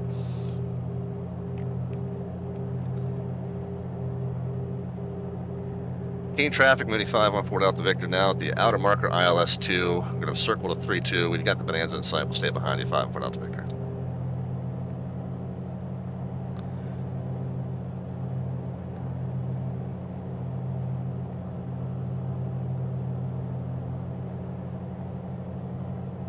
You see the traffic right, you can kind of see him right by that little peak there, flashing right, going right to left in towards the airport. That is, I assume, our Bonanza. So he is going to be well ahead of us. Yeah, so I was counting the DME as though it was distance to the airport. It's not. The VOR is right there, kind of passing below us now.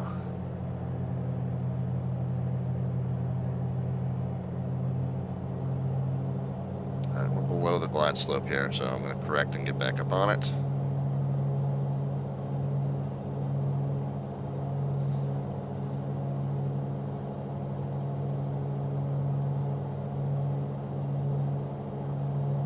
to set the heading bug to 32 as a reference to the runway heading that we are landing on.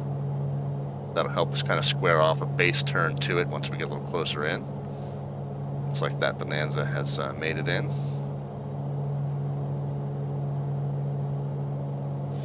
Keen traffic, Bonanza 5757 Echo, clear of all runways, final call, Keen. Okay, there's 1860, so we're below minimums now, but we do have the runway in sight. So minimums were 1860, but we're 1600 now, and we have the runway in sight.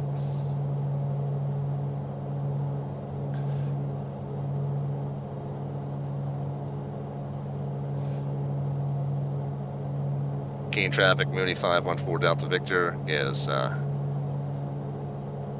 a 2-mile final, runway 2. We're going to start a circling maneuver, runway 32 at Keene.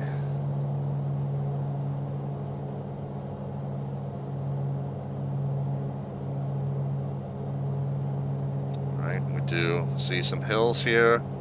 Again, at this point, we got visual with the runway. We expect to keep visual with the runway. We can go ahead and break off and do a visual circling maneuver.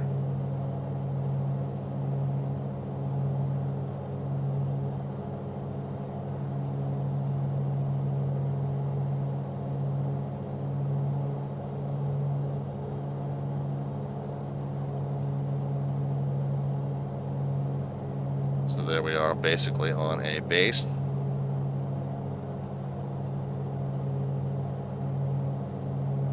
Looks like we get in this little valley here. We'll start our turn in.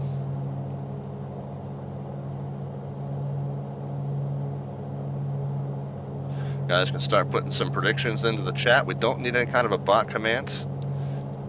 Just a number into the chat, positive or negative, are taken to mean a descent rate. So just a number, positive or negative, as to what you think the vertical descent rate will be at the moment the wheels touch. J Doggy Dog is with us. Furry co-pilot already approves of the call sign. I know I've probably missed a bunch of chat and maybe even some stream activity, guys. I do apologize. Kind of a busy approach to hand fly here. Go ahead and get that third notch of flaps in, turn in. Keene traffic, Mooney 514 Delta Victor's left base to final now, runway 32 at Keene.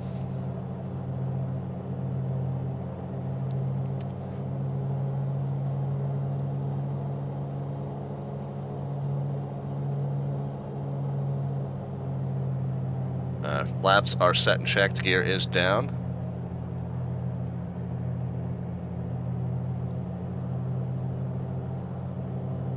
We did hear the arriving aircraft call clear, so I think we're good. We will keep an eye on the runway, but radio call wise, we believe we are clear.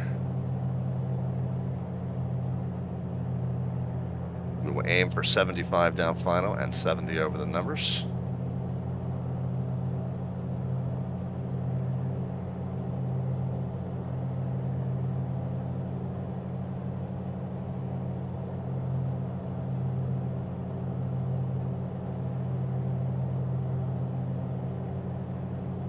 Last thing we need to remember to do is hop back over on center's frequency and cancel our IFR after we get down. Looks like we're a little high and fast here.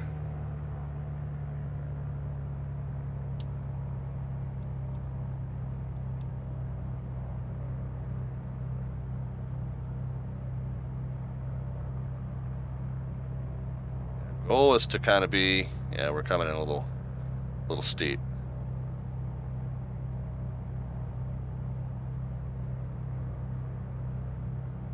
I think we're okay. Goal was to be 75 down final, and then pretty much 70 over the number, so I think we're good to glide that in from here, probably. Add a touch of power back in.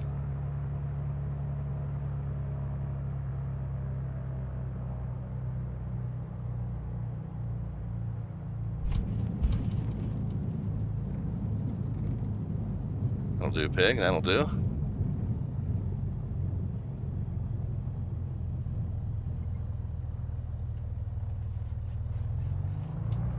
$67 was the winning number. 6-7.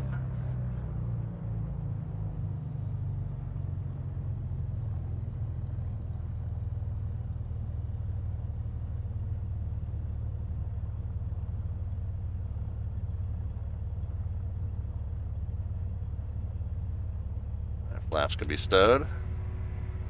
Heat to heat off. Strobes off. Recognition and landing lights off. Dillon Hopkins traffic, Mini 5 will put out the Victor clear of runway 32 at Dillon Hopkins.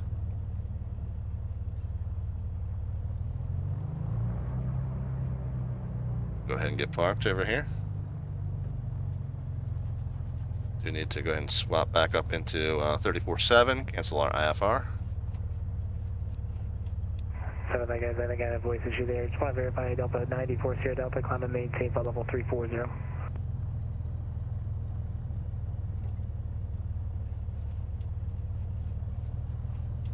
and get the taxi lights off here. Delta 4211, climb and maintain flight level 360. 360, can we have direct cam at this time, Delta 4211 Heavy? Delta 4211, clear direct to Cambridge. Clear direct Cambridge, 4211 Heavy, thanks. Welcome, Philippines 1849, turn left heading 010, descend and maintain 5,000.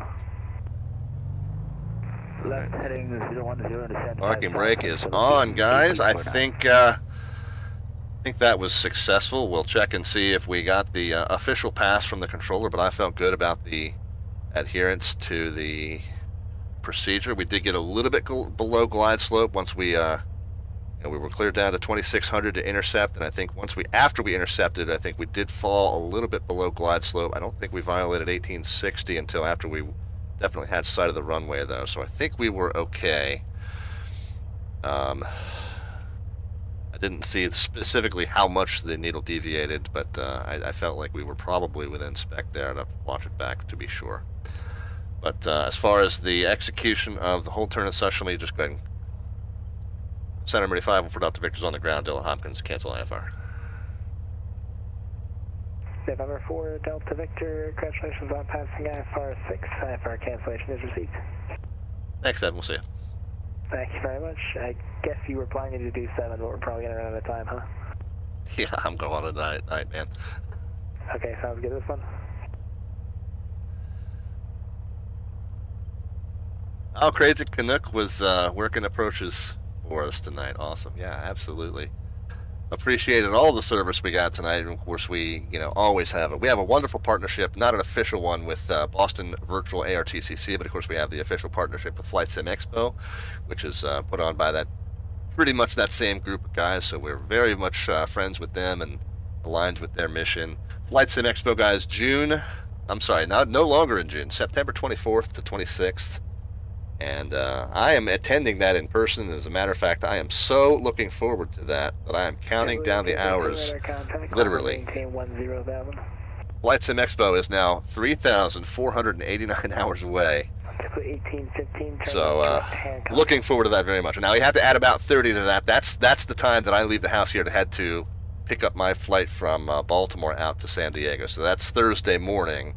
The event doesn't actually start until Friday afternoon, so you can add 30 to that number if you want to count down to the actual start of Flight Sim Expo. But for me, Flight Sim Expo starts Thursday morning, and 3,000, whatever I just said, 489 hours away from that right now. Okay, we had some predictions. Let's first of all see who the big winner of the prediction was. Again, that was just for funsies tonight. No giveaway associated with that. This particular stream, Lucas with the 127, Ken with the 120, Captain Crunch said 90, Smitty with the 111, 4-day 132, and C. George with the 135.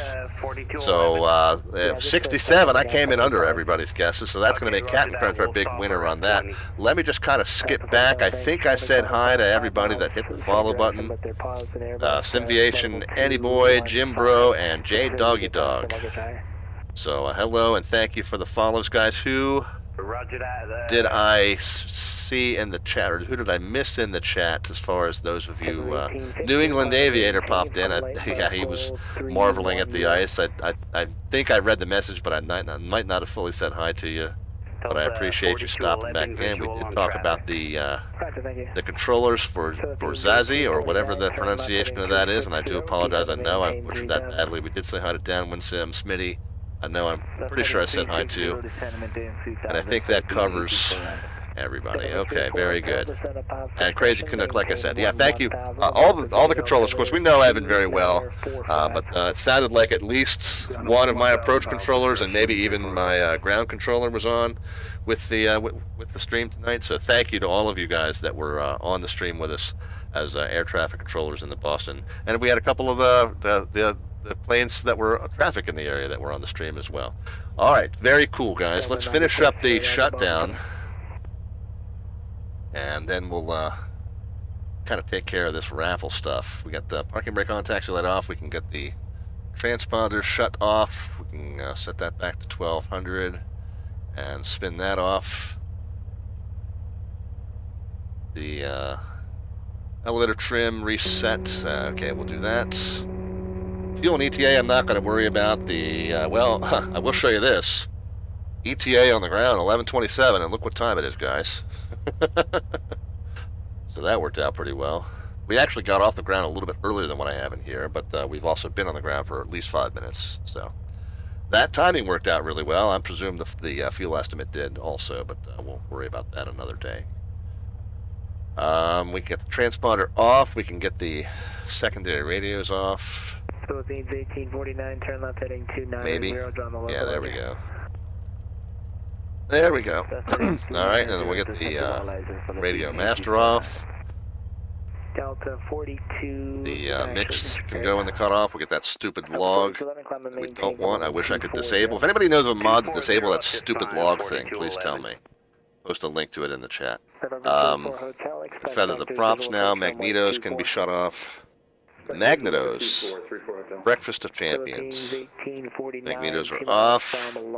Fuel selector can be shut off there. Nav and beacon lights can come off.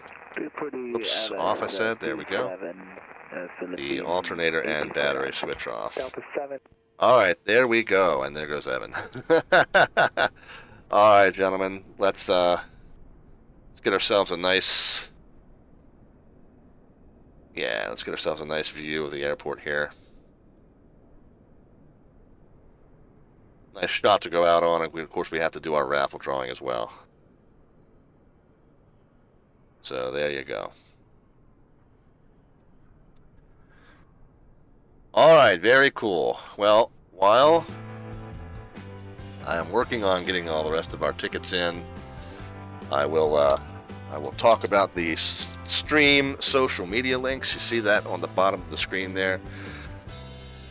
Please feel free to follow us on Facebook or Twitter if you want to know what's coming up on the channel in the short term. We always let you know what the next stream is supposed to hold. It doesn't always hold what it's supposed to hold. But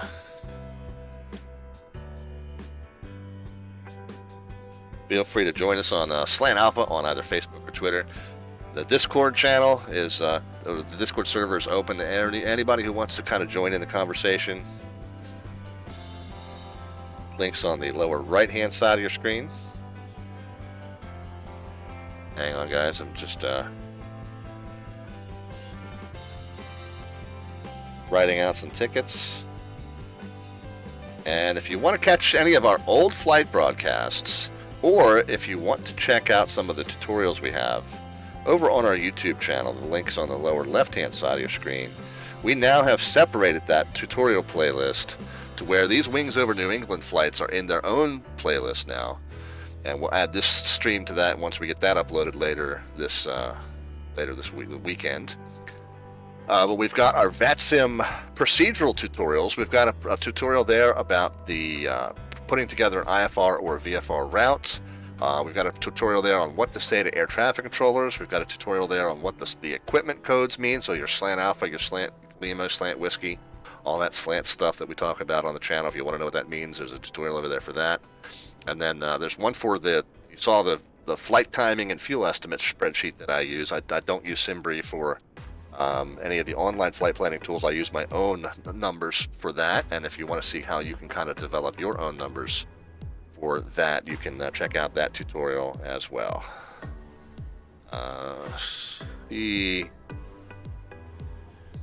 George. Okay. So, we'll talk in a few moments about what's coming up on the stream. and then we'll find somebody to send the raid to. But I do want to finish up this raffle stuff, guys. Again, monthly raffle that we draw at the end of the month for some Slant Alpha merchandise as your prize, or if you would rather have an Amazon gift card or an xplane.org gift card and the values of $25 to either of those, then that's fine as well. All right, so we got Ryan Kish owed 1. I got Smitty with 6 here. Looks like C. George gets 6. So I got 4 more to do for him. C. George, C. George, and then C. George, C. George. Okay, so 6 for C. George. Good. We got 1 for Captain Crunch. And 1 for Lucas. Lucas with a bunch of numbers. 121202. Alright, that is the last call, guys. Any additional entries that come in after Lucas made his redemption request will be for the May drawing. Everybody that has a ticket in is for the April drawing. Now, the drawing does reset after each one, so if you see this daunting number of tickets in the fishbowl, don't worry. After tonight, it gets all emptied, and we start this all over for the month of May. While I got that going on, let's talk about the next couple of streams coming up. If I can get that in front of me. On Monday the 3rd, we go back to our Douglas Overseas series. We fly the AeroWorks C-47 Skytrain, freeware C-47, that you can find over there on the xplane.org forum. We fly it as a civilian DC-3. We've been doing a series where we took it up from Baltimore, Maryland. We took it up the east coast of the U.S., up into eastern Canada, then across into Greenland, Iceland, Faroe Islands, down through the U.K., and we're now doing kind of a tour of the Mediterranean in a series of hops that we've been working on for over a year now. So the next stream is Monday the 3rd. We typically fly Mondays and Fridays, 8 p.m. Eastern, by the way. Monday the 3rd, we resume that Douglas Overseas tours. We last left our heroes in Crete, in the Aegean, the Greek islands, and we're going to depart Crete for Castellarizo, and where at that point we'll be our furthest away for the entire tour, by the way. Then from Castellarizo, we continue on to Samos, in that AeroWorks Douglas DC-3. That's on Monday the 3rd. A week from tonight, then Friday the 7th, we team up with the Indianapolis and New York ARTCCs to host the Triple Crown Friday Night Ops event. Friday Night Ops, we were talking earlier in our Discord, or maybe it was on the VATSIM Discord, about how we no longer do single field Friday Night Ops. We have to team up with at least 2 other facilities. But we're going to do a Friday Night Ops themed after the horse racing Triple Crown. So we've got BWI Airport in Baltimore. We've got CVG over in Kentucky. Actually, I'm not sure which airport they're featuring in commemoration of the Kentucky Derby, and then New York, they're featuring whichever airport's closest to the Belmont Stakes. So we've got 1 airport featured for each of those 3 jewels in the horse racing Triple Crown. So we will be controlling for you in that, and I don't know what position I'm working at. They haven't assigned those yet. But that's going to be 1 hour earlier than normal. We'll start that stream at 7 p.m. Eastern Time, whereas we typically do Mondays and Fridays, 8 p.m. So that's what's coming up in the short term. If you want to see that full show schedule, it's down underneath the About tab.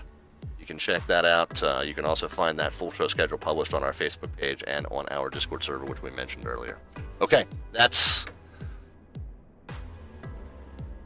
everything I had to go over. Let's go ahead and get our raffle winner. I have redeemed all of those tickets that are on that screen, so any additional entries that come in now, we got Matthew Flies saying what's up. What's going on, man? We have any additional entries come in, those are going to be held over into our May drawing. The April drawing is everything I have here in front of me. Again, any Slant Alpha merchandise on this page right here is up for grabs for the winner.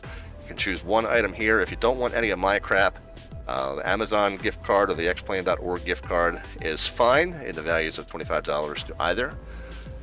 And we appreciate all of your support, the donations, the subscriptions, the cheer bits, and now even the merchandise sales. If you want to buy the white Slant Alpha t-shirts up behind me, or the coffee mugs, you can do that over on our Redbubble store, which our furry co-pilot just pointed out to you. Roco 45, your ticket's going to go into the next drawing, into the May drawing.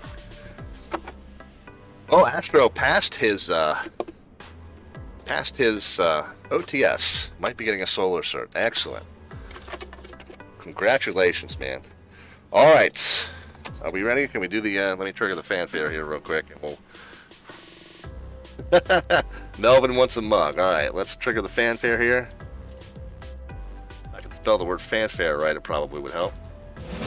There we go. All right, our first ticket coming out, guys. It'll be our first and only. If the ticket pulled is a first-time winner, it'll be our first and only. We'll see how it goes. All right.